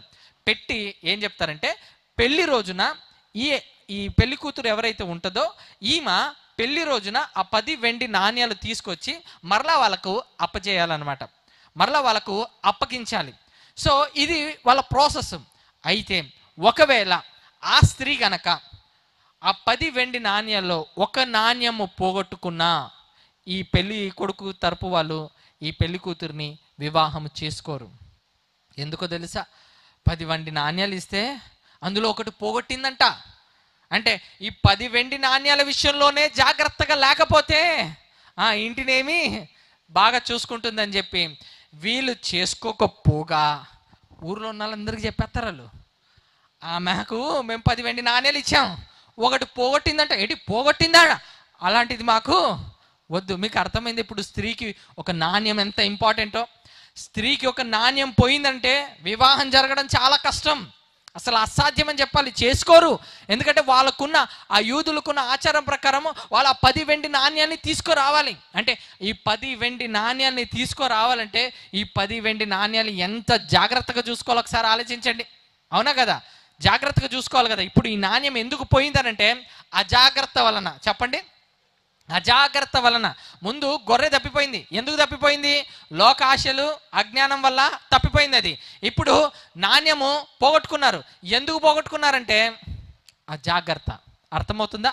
అజాగ్రత్త వల్ల నాణ్యం పోయిందంట ప్రియులారా. మనం కూడా అంతే, కొన్నిసార్లు అజాగ్రత్త కలిగి నివసిస్తుంటాం, అజాగ్రత్త కలిగి జీవిస్తుంటాం. ప్రార్థన ఏం కాదులే, ఈరోజు చేసుకోకపోతే బాగా అలసిపోయాను, బాగా తిరిగి అందరితో మాట్లాడొచ్చాను కదా, ఇప్పుడు ఈరోజు చేసుకోకపోతే ఏంలే రేపు చేసుకుందాం. అవునా కాదా? అజాగ్రత్త. వాక్యమా ఏం పర్లేదులే, ఈరోజు అదవకపోతే ఏంటి, రేపు చూసుకుందాం. ఈలోగా చచ్చిపోతే ఏంటి పరిస్థితి? అజాగ్రత్త. అన్ని విషయాల్లో అజాగ్రత్త. దేవుని సన్నిధిగా ఏం పోతాంలే, ఈ వారం పోకపోతే ఇంకో వారము పోతాం. ఏంటంటే స్పిరిచువల్ లైఫ్లో నెగ్లిజెన్స్, కేర్లెస్నెస్గా ఉంటుంటారు. ఏం పర్వాలేదులే, ఏం కాదులే అన్నట్టుగా ఉంటుంటారు. ఇప్పుడు ఈ స్త్రీ కూడా అజాగ్రత్త వల్ల ఏం పోగొట్టుకునిందంట? నాణ్యాన్ని పోగొట్టుకునిందంట. అజాగ్రత్త కలిగి ఉంటే ప్రియులారా మన స్పిరిచువల్ లైఫ్ డ్యామేజ్ అయిపోతుంది. ఒకసారి నా జీవితంలో జరిగిన సంఘటనను మీకు వివరించాలని నేను ఇష్టపడుతున్నాను. కాలేజ్ చదివే రోజుల్లో ఒక కంపెనీ వాళ్ళు ఇంటర్వ్యూ చేయడానికి వచ్చారు. అంటే ఇంకా లాస్ట్ సెమిస్టర్లో ఉన్నాం, ఆ సెమిస్టర్ రాసేసామంటే తర్వాత కంపెనీలో ప్లేస్మెంట్స్ ఇవ్వడానికి ఒక కంపెనీ వాళ్ళు వచ్చారు. 60 మంది ఉన్నామండి. 60 మంది ఉంటే ఆ 60 మందికి వాళ్ళు ఏం చేశారంటే ఇంటర్వ్యూ కండక్ట్ చేశారు, యాప్టిట్యూడ్ టెస్ట్ పెట్టారు. యాప్టిట్యూడ్ టెస్ట్ పెట్టి 30 మందిని సెలెక్ట్ చేసుకున్నారు. అందులో ఆ 30 మందిలో ఇంకో రౌండ్ పెట్టి రౌండ్ టేబుల్ డిస్కషన్ అని కూర్చోబెట్టి ఆ డిస్కషన్ చేశారు. ఆ డిస్కషన్ చేస్తే అందులో 15 మందినే 15 మెంబర్స్నే సెలెక్ట్ చేశారు. ఆ 15 మెంబర్స్ని సెలెక్ట్ చేసిన తర్వాత మరలా ఏం చేశారంటే ఇంకో టెక్నికల్ రౌండ్ కండక్ట్ చేశారు. ఆ టెక్నికల్ రౌండ్ కండక్ట్ చేసి అందులో 2 సెలెక్ట్ చేశారు. ఆ 2లో ఒకడిని నేను. అయితే ఆ 2లో ఒకడిని నేను సెలెక్ట్ చేసుకున్నారు. ఇంకా నా సెమిస్టర్ అవ్వకముందే నాకు ఈ ఆపర్చునిటీ వచ్చింది, ఈ ఆఫర్ వచ్చింది. చాలా సంతోషపడ్డానండి. మంచి ప్యాకేజ్ అన్నారు, చాలా ఆనందపడ్డాను. మంచిగా దేవుడు దీవించాడని అనుకున్నాను. అంతా బాగుంది. మొత్తానికి ఎగ్జామ్ రాసేసాను. అంత సెమిస్టర్స్ క్లియర్ అయిపోయింది. తర్వాత జాలీగా వెళ్ళాను. 2 వీక్స్ ట్రైనింగ్ ఇచ్చారు. బాగా ట్రైనింగ్లో కూడా బాగా నేర్చుకున్నాను. అంతా అయిపోయింది. ఇప్పుడు ప్లేస్మెంట్ చేశారనమాట. వెళ్ళండి కంపెనీకి వెళ్ళి వర్క్ చేయాలి లైవ్గా. సో అలా మాకు లైవ్గా వర్క్ చేయడానికి మాకు పంపించినప్పుడు అక్కడికి వెళ్తే కొత్త మేనేజర్ అక్కడ. ఆ మేనేజర్ వచ్చి ఏమన్నాడంటే, ఇదిగోండి మీలో ఎవరు కూడా సాటర్డే సండేస్ లీవ్ వేయడానికి వీల్లేదు, మీకు వెడ్నెస్డే థర్స్డే ఇస్తాము లీవు అని అన్నారు. ఏటట వెడ్నెస్డే థర్స్డే, బుధవారం గురువారం ఇస్తాం కానీ ఆదివారం ఇవ్వము, కాబట్టి మీరు అందరు ఆదివారం వర్క్ చేయాలి అని అన్నారు. నేనేమో అప్పుడే దేవునికి ఒక తీర్మానం చేసుకున్నాను. ఏమనంటే, ప్రభా నేను ఆదివారం ఎక్కడున్నా నీ సన్నిధిలో ఉంటాను ప్రభా, ఎక్కడున్నా నిన్ను ఆరాధించకుండా మాత్రం నేను ఉండను, నీ సన్నిధిలో ఖచ్చితంగా కనబడతాను. ఇది దేవునికి నాకు ఉన్న ఒప్పందం. అయితే ఆ టైంలో మీరు ఆలోచించండి ఎంత పెద్ద శోధన నాకనేది. ఇప్పుడు జాబ్ దొరికింది. జాబ్లో వెళ్ళి అక్కడికి వెళ్ళగానే వాళ్ళు నాకు పెట్టిన కండిషన్ ఏంటంటే, సాటర్డే సండే ఇవ్వము, వెడ్నెస్డే థర్స్డే తీసుకోండి అని అన్నారు. సరే అని మేనేజర్తో వెళ్ళి మాట్లాడి, సార్ ఏమనుకోకండి సార్, కావాలంటే 6 రోజులు పని చేస్తాను. మామూలుగా మాకు 5 రోజులే వర్కింగ్ డే. నేను వెళ్ళి రిక్వెస్ట్ చేసుకుని కావాలంటే 6 రోజులు పని చేస్తాను సార్, సండే మాత్రం వదిలేయండి సార్ అంటే, ఎందుకు దేనికి అని అన్నాడు. చర్చికి సార్ అన్నాను. ఏంటి చర్చికా? ఏ జనరేషన్లో ఉన్నావు? ఇలాగే అన్నారు నాతో. ఏ జనరేషన్లో ఉన్నావు? చర్చికి వెళ్ళాలా? ముందు నేర్చుకో, ఫ్రెషర్వి అని అన్నారు. సార్ ప్లీజ్ సార్ రిక్వెస్ట్ చేస్తున్నానంటే, నో అంటే నో అని అన్నాడు. ఇచ్చేది లేదని అన్నాడు. ఏం చేయాలో అర్థం కాలే. ఇంటికి వెళ్ళా, ఇంట్లో వాళ్ళకి చెప్పా. వాళ్ళు డౌట్ఫుల్గా నా మొహం చూశారు. వీడు ఏం చేయబోతున్నాడు ఇప్పుడు అని.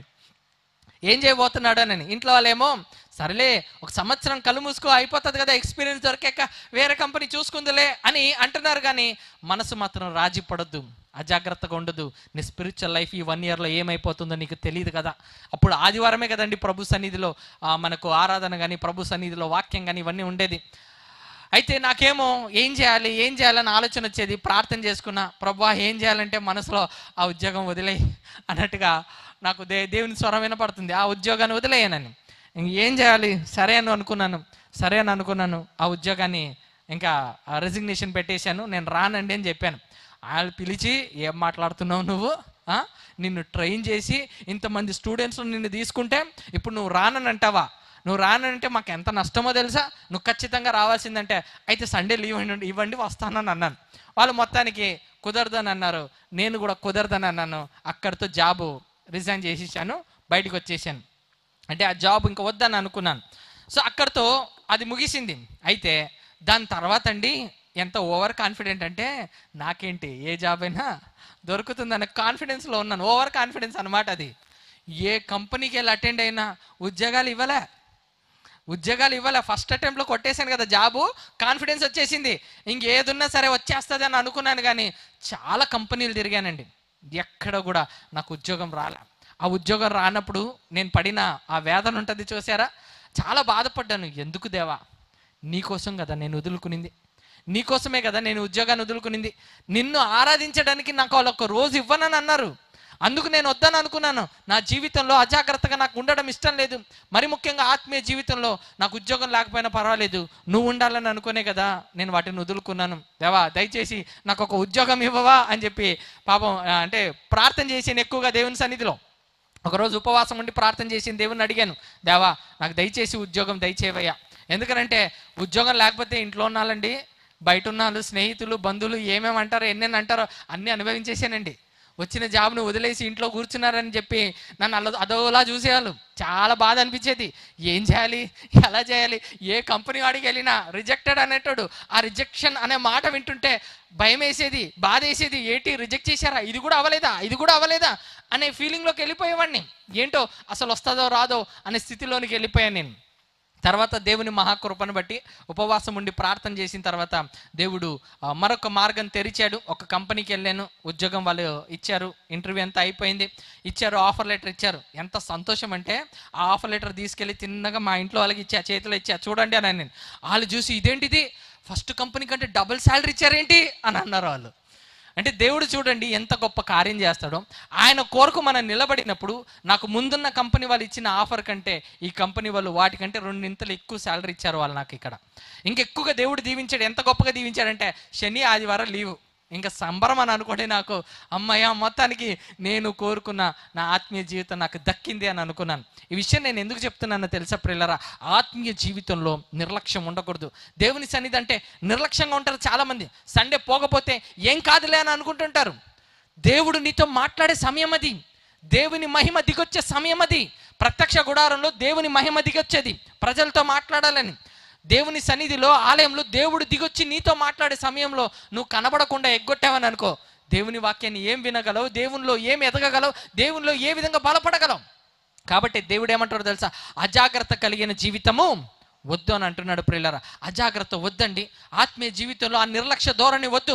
ప్రార్థన చేసుకోకుండా, వాక్యం చదువుకోకుండా ఉంటున్నారేమో, దేవుడు ఈరోజు నీతోనే మాట్లాడుతున్నాడు. ఒకవేళ నువ్వు అలా ఉంటే, ఇదిగో నువ్వు నన్ను ఆరాధించలేవు.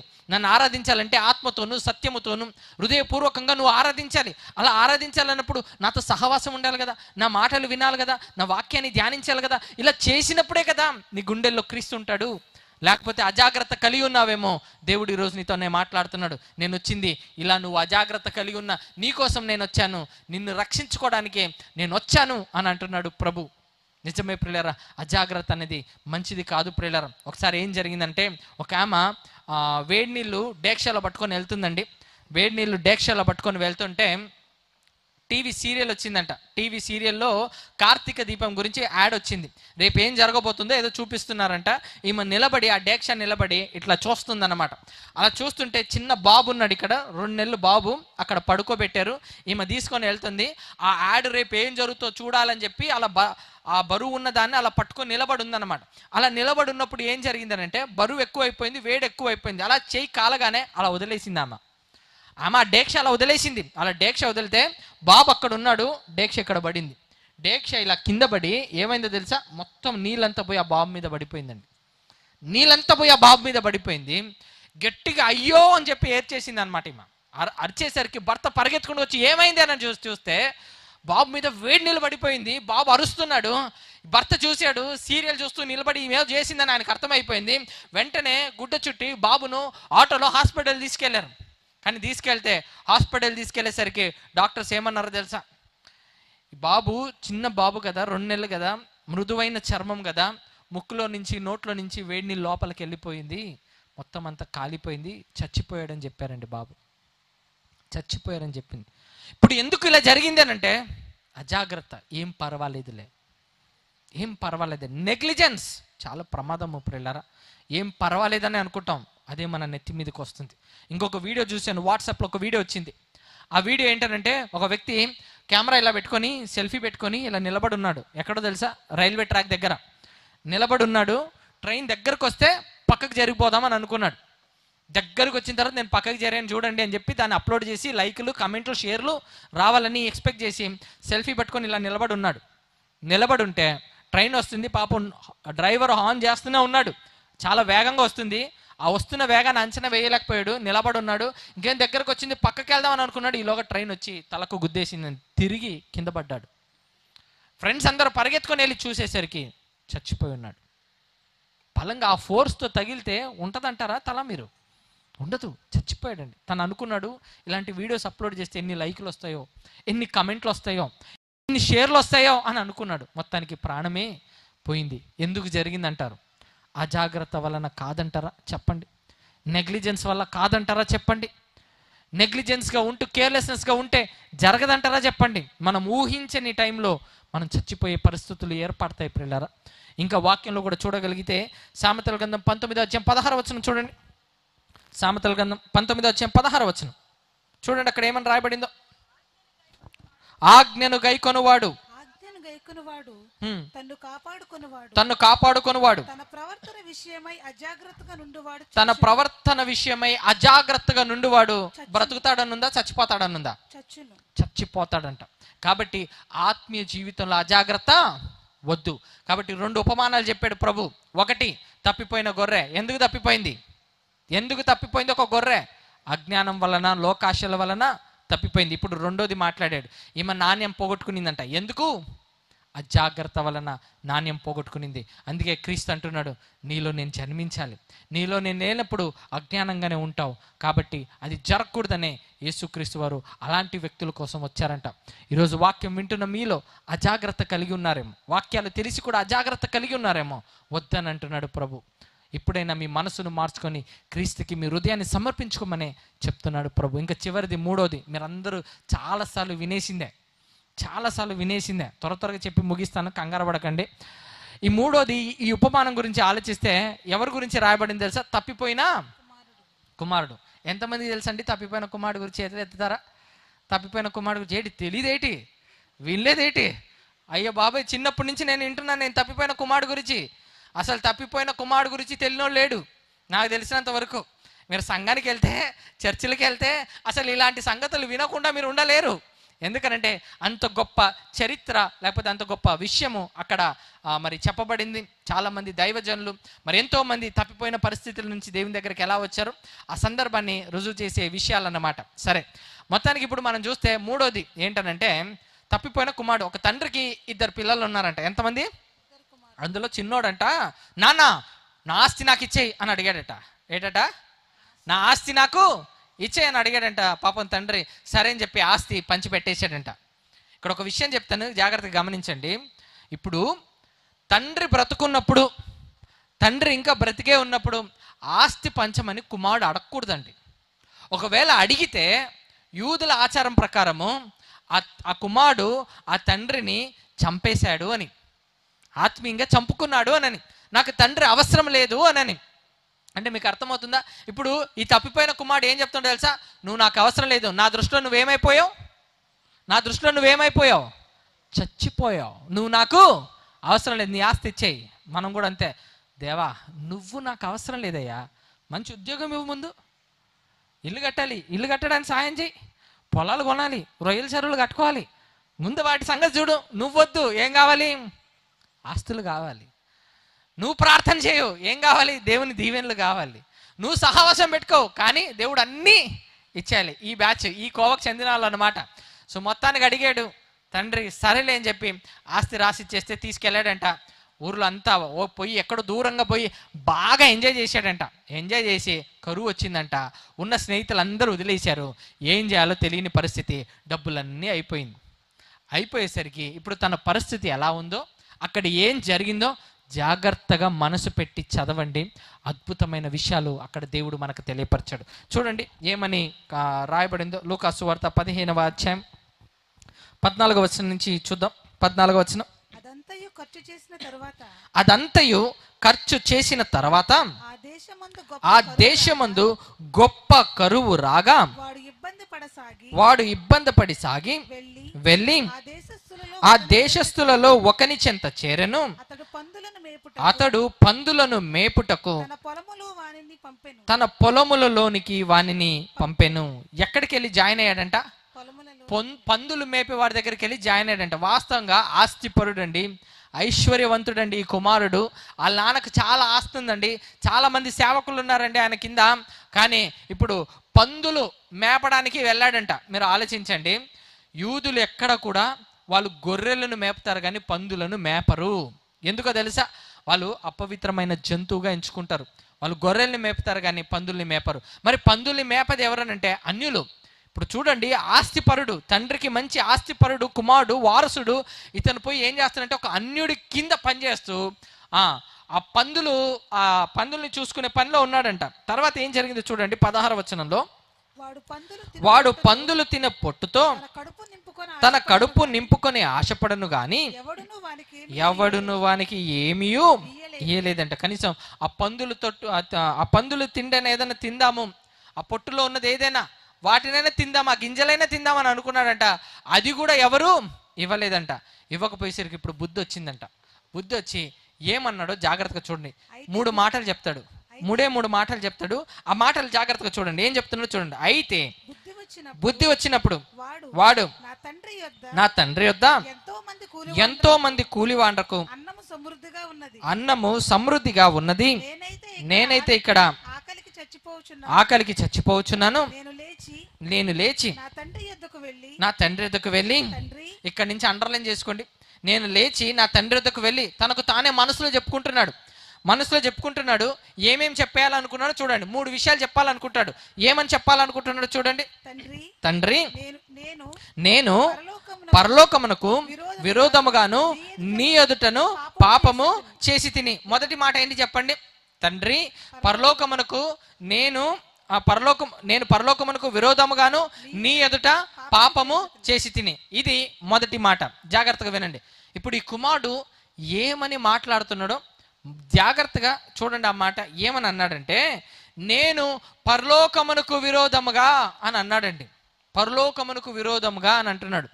యూదులు ఎప్పుడైనా సరే వాళ్ళు యెహోవా అనే నామం ఉచ్చరించక ముందు, ఒకవేళ వీళ్ళైనా తప్పు చేసింటే, ఒకవేళ వీళ్ళేమైనా ఆ నామం పలకడానికి వీళ్ళు భయపడితే, పర్యాయ పదం వాళ్ళు వాడే పదం ఏంటంటే పరలోకమునకు అనే పదాన్ని వాడతారు. వాస్తవంగా ఆ మాట ఎక్కడో ఎలా ఉండాలి తెలుసా? నేను యెహోవాకు విరోధముగాను నీ ఎదుట పాపము చేసి తిని అని చెప్పాలి. కానీ యెహోవా అనే నామము పలకడానికి కూడా ఈ కుమారుడు ఇష్టపడట్లేదు. ఈ కుమారుడు ఏమంటున్నాడు తెలుసా?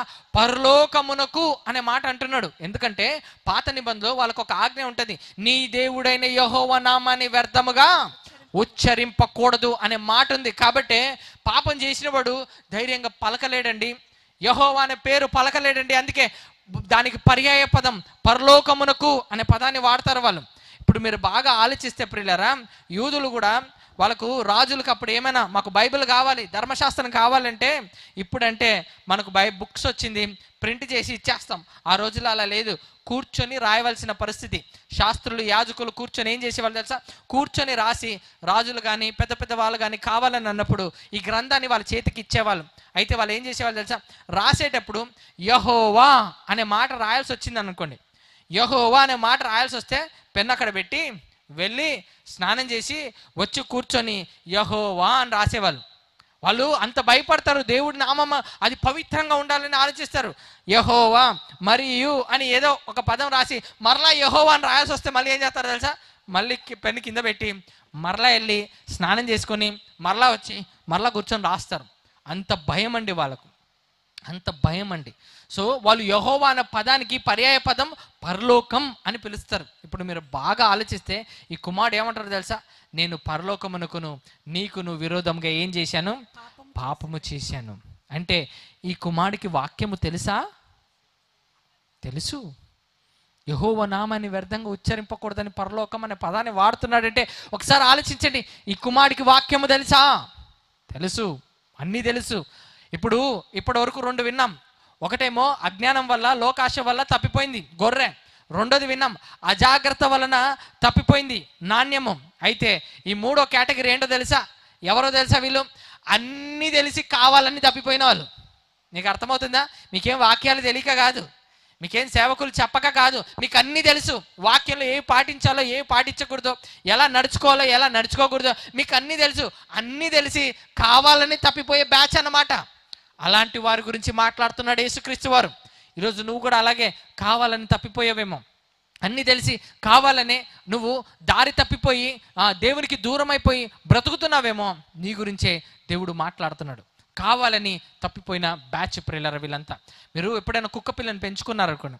ఈ కుక్క పిల్లని పెంచుకొని మీరు బయటికి తీసుకెళ్తున్నప్పుడు ఫస్ట్ టైం కనుక అది బయటకు వస్తుంది అనుకోండి. అలా బయటికి మీరు తీసుకెళ్తున్నప్పుడు ఇప్పుడు ఈ కుక్క కనుక ఎదురుగా ఒక 10 కుక్కల్ని చూసి ఆ కుక్కలన్నీ అరుస్తూ ఉన్నాయి అనుకోండి, బౌ బౌ బౌ బౌ అని అరుస్తున్నాయి అనుకోండి. ఈ కుక్క ఏం చేస్తుంది చెప్పండి? ఈ కుక్క ఏం చేస్తుంది? అవి అరుస్తున్నాయి కాబట్టి ఈ కుక్క కూడా అరవడం మొదలు పెడుతుంది. అసలు అవి ఎందుకు అరుస్తున్నాయో దీనికి తెలీదు. అసలు అవి ఎందుకు అరుస్తున్నాయో ఈ కుక్కకు తెలీదు. కానీ ఈ కుక్క ఏం చేస్తుంది తెలుసా? వాళ్ళు అరుస్తున్నారు కాబట్టి నేను కూడా అరుస్తానని అంటారు. అంటే మనలో కూడా చాలా మందికి ఈ కుక్క బుద్ధి ఉందన్నమాట. కుక్క బుద్ధి. బాధపడకండి. కుక్క బుద్ధి అంటే దీనికి ఏంటో తెలుసా? వాళ్ళు ఏదో చేస్తున్నారు, వాళ్ళు అరుస్తున్నారు కాబట్టి నేను కూడా అరవాలని అనుకుంటుంది. అలాగే మనలో కూడా చాలా మంది అతను ఎవరో కోడి పుంజు కటింగ్ చేయించుకున్నాడు కాబట్టి నేను కూడా ఆ కోడి పుంజు కటింగ్ చేయించుకోవాలని అనుకుంటాడు. అతను ఎవరో ప్యాంటు చింపుకున్నాడు, నేను కూడా అర్జెంటుగా ఏం చేయాలి? ప్యాంటు చింపుకోవాలని అనుకుంటాడు. అతను ఎవరో ప్యాంటు మీద ప్యాంట్ వేసాడంట కాబట్టి నేను కూడా ఆ ప్యాంటు మీద ప్యాంట్ వేసేద్దామని అనుకుంటాడు. అంటే ఈ కుక్కకి ఎలాగైతే వాళ్ళు ఎందుకు అరుస్తున్నారో తెలీదు కాబట్టి ఈ కుక్క అరిచేస్తుందో మన వాళ్ళు కూడా అంతే.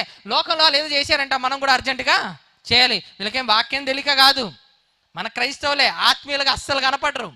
అసలు డీసెంట్గా అసలు కనపడరు. ఆ లోకంలో వాడు ఫ్యాను, వాడు గడ్డం బాగా పెంచాడు కాబట్టి నేను గడ్డం బాగా పెంచుతాను, వాడు మీసాలు ఇలా పెంచాడు కాబట్టి నేను మీసాలు పెంచుతాను అని అంటుంటారు. పురుషులే కాదు, స్త్రీలు కూడా ఉన్నారు. వాళ్ళు కూడా చేసేవన్నీ, ఆమె అలాంటి జాకెట్ వేసిందంట, ఈమె ఇలాంటి చీర కట్టిందంట, ఆమె అలాంటి నగలు వేసిందంట, అలేరే వేసారు కాబట్టి మనం కూడా వేసేయాలని అనుకుంటూ ఉంటారు. అంటే మీరు ఒక్కసారి ఆలోచించండి, ఇది ఎవరి బుద్ధి అని అంటారు? ఎవరి బుద్ధి? బాధపడుతున్నారా? అమ్మా, కావాల్సిన తప్పిపోయే బ్యాచ్ అనమాట మనమంతా కూడా. అన్నీ తెలిసి తప్పిపోవడం, దేవునిలో నడవడం చాలా ఇంపార్టెంట్ ప్రియులారా. ఈ కుమారుడు తండ్రి వద్దని అనుకున్నాడు, కానీ తండ్రి ఆస్తి కావాలనుకున్నాడు. మనం కూడా అంతే, దేవుడు వద్దు, దేవుడు మాత్రం మనకు అన్ని ఇచ్చేయాలి, పొలాలు ఇచ్చేయాలి, ఇల్లు ఇచ్చేయాలి, కారు ఇచ్చేయాలి, బంగ్లా ఇచ్చేయాలి, అన్ని ఇచ్చేయాలి, కానీ దేవుడు మాత్రం వద్దు. దేవుని కోసం బ్రతకడం మాత్రం ఏమీ ఉండదు.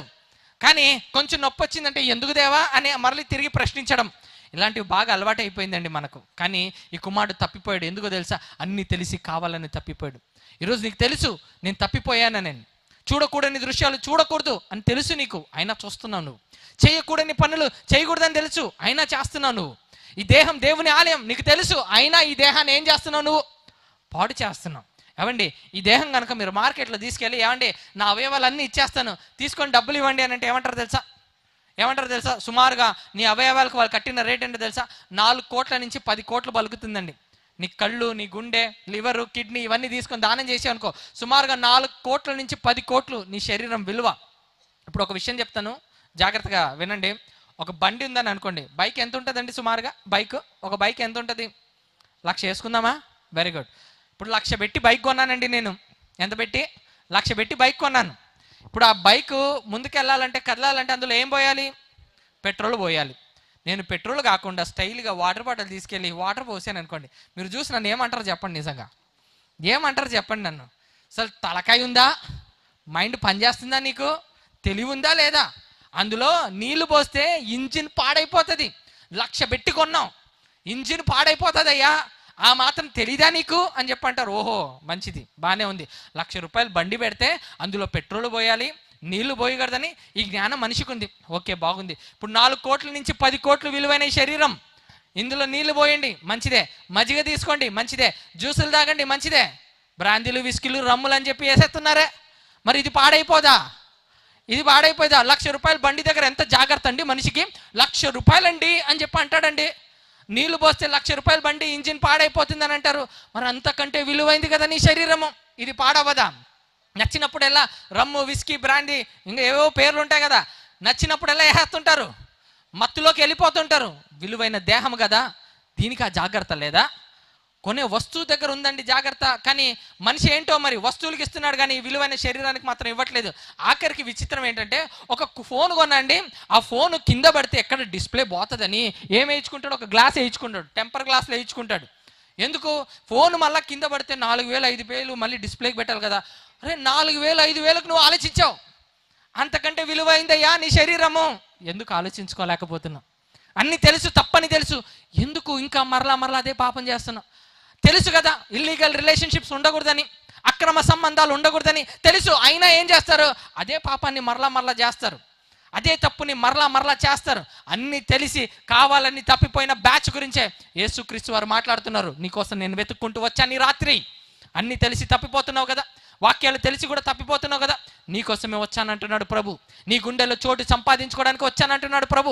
పరిశుద్ధంగా నిన్ను నిలబెట్టుకోవడానికే వచ్చానని అంటున్నాడు ప్రభు. నీ గుండెలో నువ్వు చోటు ఇచ్చినప్పుడే నిజమైన క్రిస్మస్, గ్రాండ్ క్రిస్మస్ ఆయన చేస్తాడు. అది నీ గుండెల్లో చోటు ఉండాలి, అది ఇచ్చినప్పుడే దేవుడు సంతోషపడతాడు. ప్రియులారా, అన్ని విషయాల్లో జాగ్రత్తగా ఉండే మనము విలువైన దేవుని ఆలయము. ఈ విషయంలో ఎందుకండి జాగ్రత్తగా లేము? ఈ విషయంలో ఎందుకండి మనము నిజంగా ప్రభుకి మన హృదయాన్ని సమర్పించుకొని, ప్రభా ఇది నువ్వు ఇచ్చిన శరీరం నాయన, నీకోసం నేను సమర్పించుకుంటానని పరిశుద్ధంగా బ్రతికి జీవించలేమా? ప్రభు కోరుకునేది అదే కదా ప్రియులారా. ఇది మాత్రం ఇవ్వలేకపోతున్నాం మనం, ఇది మాత్రం ఇవ్వలేకపోతున్నాం. ఇప్పుడు ఈ కుమారుడైతే మొత్తానికి తప్పు తెలుసుకున్నాడు, బుద్ధి వచ్చింది, దగ్గరకు వచ్చాడు, ఒక మాట చెప్పాడు. ఏంటంటే, పరలోకం అనుకో నీకు విరోధంగా నేను పాపం చేసి తిని. మొదటి మాట అయిపోయింది. రెండో మాట ఏమంటాడు చూడండి. ఇంక మీదట నీ కుమారుని అనిపించుకున్నటకు యోగ్యుని కాదు. రెండో మాట, ఇంక నుంచి నేను నీ కుమారుని అనిపించుకోవడానికి నాకు యోగ్యత లేదని అన్నాడు. రెండోది. మూడోది ఏంటి? నన్ను నీ కూలి వారిలో ఒకనిగా పెట్టుకొనమని అతనితో చెప్పుదును అనుకొని లేచి తండ్రి యొద్దకు వచ్చాను. ఇప్పుడు మూడోది ఏంటంటే, నన్ను నీలో నన్ను కూలివానిగా ఒకరిలో నన్ను పెట్టుకో అని అన్నాడు. ఇప్పుడు 3 మాటలు చెప్పాలనుకున్నాడు, మనసులో అనుకున్నాడు ఇంతకీ ఏమని. మొదటిది, నేను నీకును పరలోకమునకు విరోధంగా పాపం చేశాను, మొదటి మాట. రెండోది, నీ కుమారుని అని అనిపించుకోవడానికి యోగ్యత లేదు, రెండో మాట. మూడో మాట ఏంటి, నన్ను నీ కూలివారిలో ఒకనిగా పెట్టుకో. సరే, ఈ మాట అనుకున్నాడండి, చెప్పాలని అనుకున్నాడు. ఇప్పుడు నడుచుకుంటూ వెళ్తుంటే దూరం నుంచి తండ్రి చూశాడంట. చూసి ఏం జరిగిందో చూడండి. అప్పుడు వాడు ఇంకా దూరంగా ఉన్నప్పుడు తండ్రి వాడిని చూచి కోప్పడి అని ఉందా బైబిల్లో? చూడండి, నేను కరెక్ట్గా చదువుతున్నాను. కోప్పడి కరెక్ట్గా చదువుతున్నానా? కరెక్ట్గా చదివేనా? ఏమనుంది బైబిల్లో? కనికరపడ్డాడంట. ప్రియులారా, నిజంగా మీరు ఆలోచించండి, ఆయన స్థానంలో మనం ఉంటే ఏం మొహం పెట్టుకొని ఇంటికి వచ్చావు, ఇదే కదండి ఫస్ట్ డైలాగ్ మంది. ఏం మొహం పెట్టుకొని ఇంటికి వచ్చావు, వద్దని వెళ్ళావు కదా, ఆస్తి తీసుకొని వెళ్ళిపోయావు కదా, ఏం మొహం పెట్టుకొని వచ్చావు, సిగ్గుండాలి, ఇదే కదండి ఫస్ట్ డైలాగు. మనమైతే ఇలాగే మాట్లాడతాం కదా. కానీ తండ్రి చూడండి, ఆయన ప్రేమ చూడండి. నిజమే, అన్నీ తెలిసి కావాలని తప్పిపోయాం కదా, తప్పిపోయి దేవునికి దూరం అయిపోయాం కదా. కానీ ఒక్కసారి మోకరించి ప్రభువా అని చూస్తే కనికర పడతాడంటండి. ఇంతకంటే ప్రేమమూర్తులు ఎవరున్నారు చెప్పండి? ఇంతకంటే ప్రేమ చూపించే దేవుడు ఎవరున్నారండి? దేవుడే అండి చూపించగలడు అంత ప్రేమ. కోప్పడాల్సిన దేవుడు కోప్పడట్లేదండి. పోన్లే ఇప్పుడైనా వచ్చావు కదా చాలని అంటున్నాడు. అది ప్రియులారా దేవుని ప్రేమ. ఎందుకో మనకు ఆ ప్రేమ అర్థం కావట్లే. ఆ ప్రేమను పక్కన పెట్టేస్తున్నాం. మనం అన్నీ తెలిసి కావాలని తప్పు చేసి మరలా దేవుని వైపు మనం అలా చూసామని అనుకోండి, మోకరించగానే దేవుడు వచ్చేసాడులే అని చెప్పి కనికర పడతాడంట. ప్రియులారా, ఎంత గొప్ప ప్రేమ అండి ఆయనది.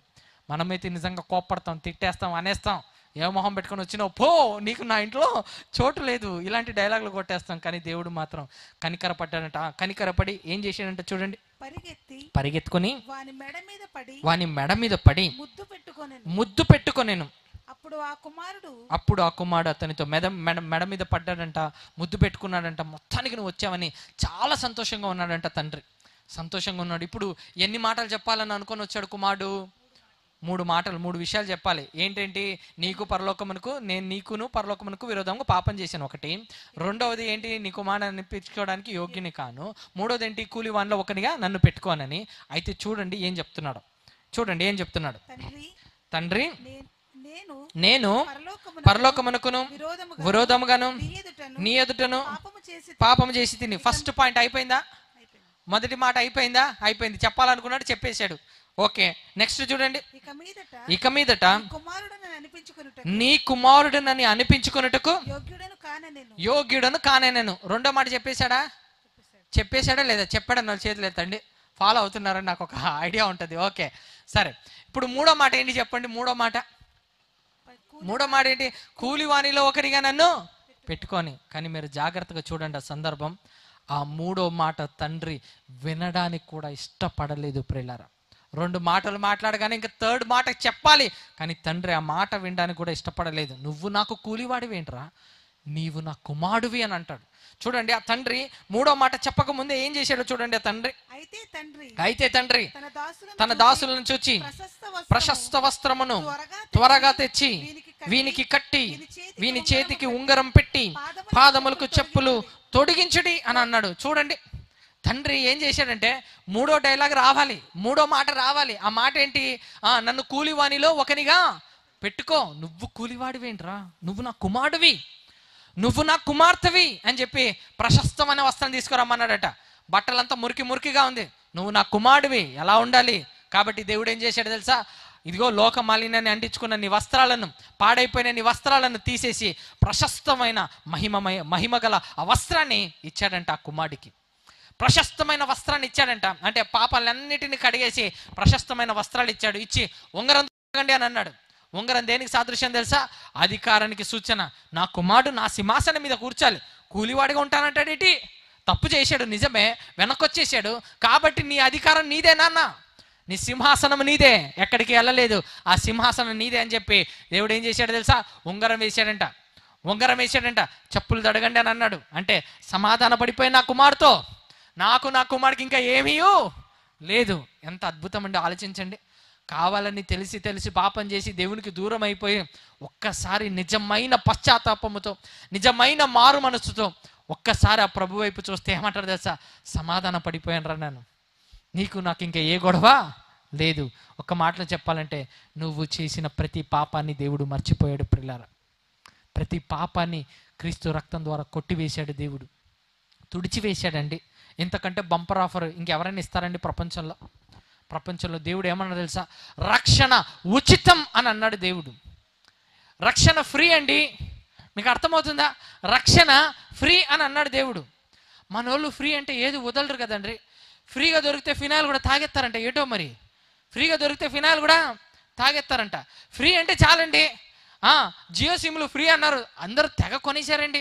ఇప్పుడు నేను ఇక్కడ నిలబడి ఏమండి అందరికి 10,000 ఫ్రీ అండి అని అన్నాను అనుకోండి, ఈ ఊర్లో ఉన్న వాళ్ళందరూ ఇక్కడే ఉంటారండి. మీకు అర్థమవుతుందా? ఈ ఊర్లో ఉన్న వాళ్ళందరూ ఇక్కడే ఉంటారు. ఎందుకు? డబ్బు. అరే అంతకంటే విలువైనది రక్షణ ఉచితం అని అన్నాడు దేవుడు. ఇది మాత్రం ఎందుకో వదిలేశారండి.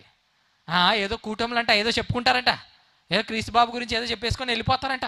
ఇలా మాట్లాడుకునే వాళ్ళు కానీ రక్షణ విలువను అర్థం చేసుకునే వాళ్ళు చాలామంది ఉన్నారు. అలాంటి వారి కొరకే ప్రభు వచ్చాడు ఈరోజు రాత్రి. అలాంటి వారి కొరకే ప్రభు మాట్లాడుతున్నాడు. ఏమన్నా తెలుసా? నశించిపోతున్న మిమ్మల్ని వెతుక్కొని ఈ రాత్రి నేను వచ్చాను. ఈరోజు లోక మాలిన్యంతో అజ్ఞానంతో మీరు తప్పిపోయారేమో గొర్రెవలే, మీ కొరకు నేను వచ్చాను అంటున్నాడు ప్రభు. ఒకవేళ అజ్ఞానం వలన అజాగ్రత్త వలన స్పిరిచువల్ లైఫ్ని సీరియస్గా తీసుకోకుండా ఏదో బతికేద్దాంలే, పైన భక్తి చేసుకొని బతికేద్దాంలే అని నువ్వు అనుకుంటుంటే నీ కొరకు ఈరోజు రాత్రి వచ్చాను అంటున్నాడు ప్రభు. ఒకవేళ అన్నీ తెలిసి కావాలనే పాపం చేస్తూ దారి తప్పిపోయి ఉంటే నీకోసమే వెతుక్కొని వచ్చాను అని అంటున్నాడు ప్రభు. నీకోసమే వచ్చాడు. దారి తప్పిపోయావేమో, అన్నీ తెలిసి కావాలనే పాపం చేసి దేవునికి దూరం అయిపోయావేమో, నీకోసమే ఈరోజు రాత్రి నీ ప్రభు నిన్ను వెతుక్కొని వచ్చాడు. 3 ఉపమానాలు చెప్పాడండి. కానీ ఈ 3 ఉపమానాలు చివరిలోకి వచ్చేసరికి ఏమంటారో తెలుసా? మారు మనసు పొంది వాళ్ళు వెనక్కి వచ్చేస్తే పరలోకంలో ఏంటంట? సంతోషం. ప్రభు అదే చెప్తున్నాడు. నీ జీవితంలో నీ ముగింపు బాగుండాలి, అది క్రీస్తుతోనే ముగించబడాలి ప్రియులారా.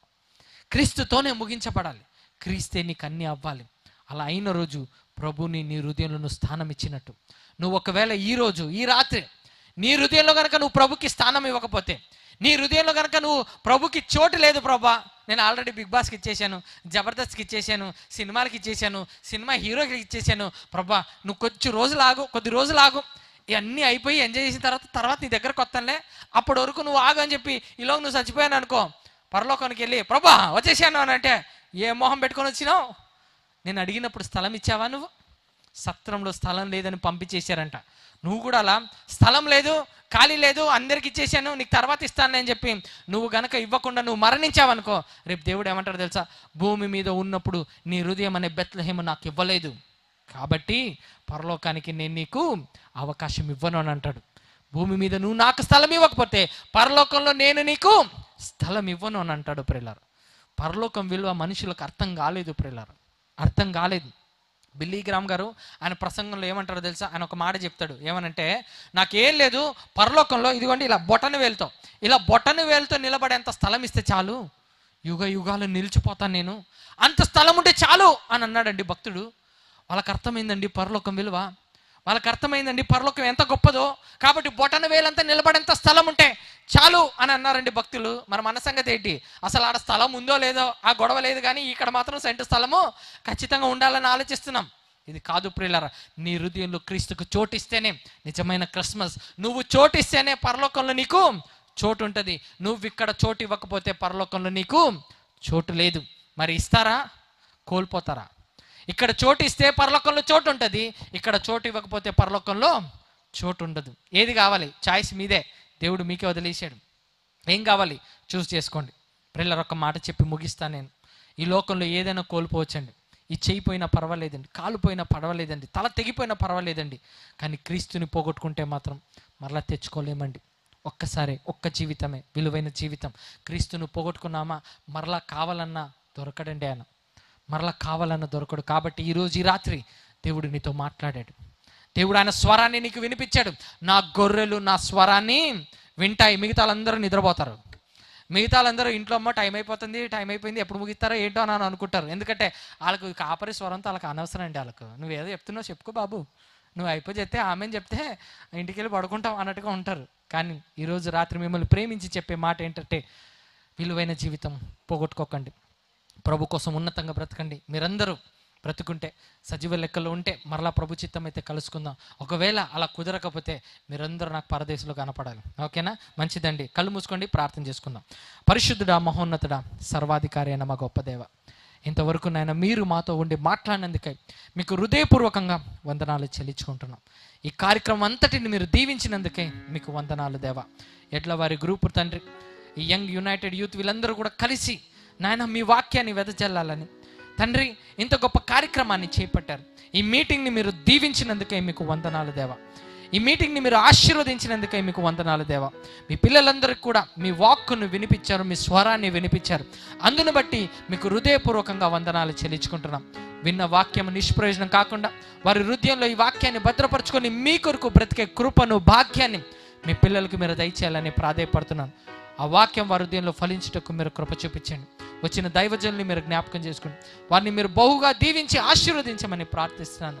వారిని అన్ని విషయాల్లో మీరు తోడుండి వారి ద్వారా ఇంకా గొప్ప గొప్ప కార్యాలు మీరు చేయమని ప్రాధేయపడుతున్నాను తండ్రి. వారి ద్వారా అనేక ఆత్మలు రక్షింపబడే విధంగా ఈ అంతర్వేదన ప్రాంతంలో తండ్రి అనేకులు ఇంకా మీ వెలుగులోనికి వచ్చే విధంగా మీరు నడిపించాలని ప్రాధేయపడుతున్నాను. మరి ముఖ్యంగా ఈ మీటింగ్స్ కొరకు ఎవరెవరైతే కష్టపడ్డారో వారందరినీ మీరు దీవించండి దేవ. వారందరినీ మీరు ఆశీర్వదించండి ఆయన. పరత్ సంబంధమైన దీవెనతో వారిని నింపమని ప్రాధేయపడుతున్నాను. మరి ముఖ్యంగా వచ్చిన మీ పిల్లల్ని మీ చేతులకు అప్పగిస్తున్నాను తండ్రి. ఈరోజు 3 ఉపమానాల ద్వారా మాతో మాట్లాడారు దేవ. నశించిపోతున్న వారి కొరకే వెతుక్కుంటూ వచ్చారన్న వాస్తవాన్ని, సత్యాన్ని మాకు తెలియపరిచారు. మా హృదయం అనే బెత్లెహేంలో నీకు చోటు కావాలని వెతుక్కుంటూ వచ్చారని మాకు తెలియపరిచినందుకు మీకు స్తోత్రములు చెల్లించుకుంటున్నాము తండ్రి. తప్పిపోయిన గొర్రె పిల్ల వలె అజ్ఞానంతో, లోకాశలతో మీ పిల్లలు తప్పిపోయారేమో, వారిని మరలా వెనక్కి తీసుకురండి తండ్రి. వారిని మరలా రక్షించమని ప్రాధేయపడుతున్నాను దేవ.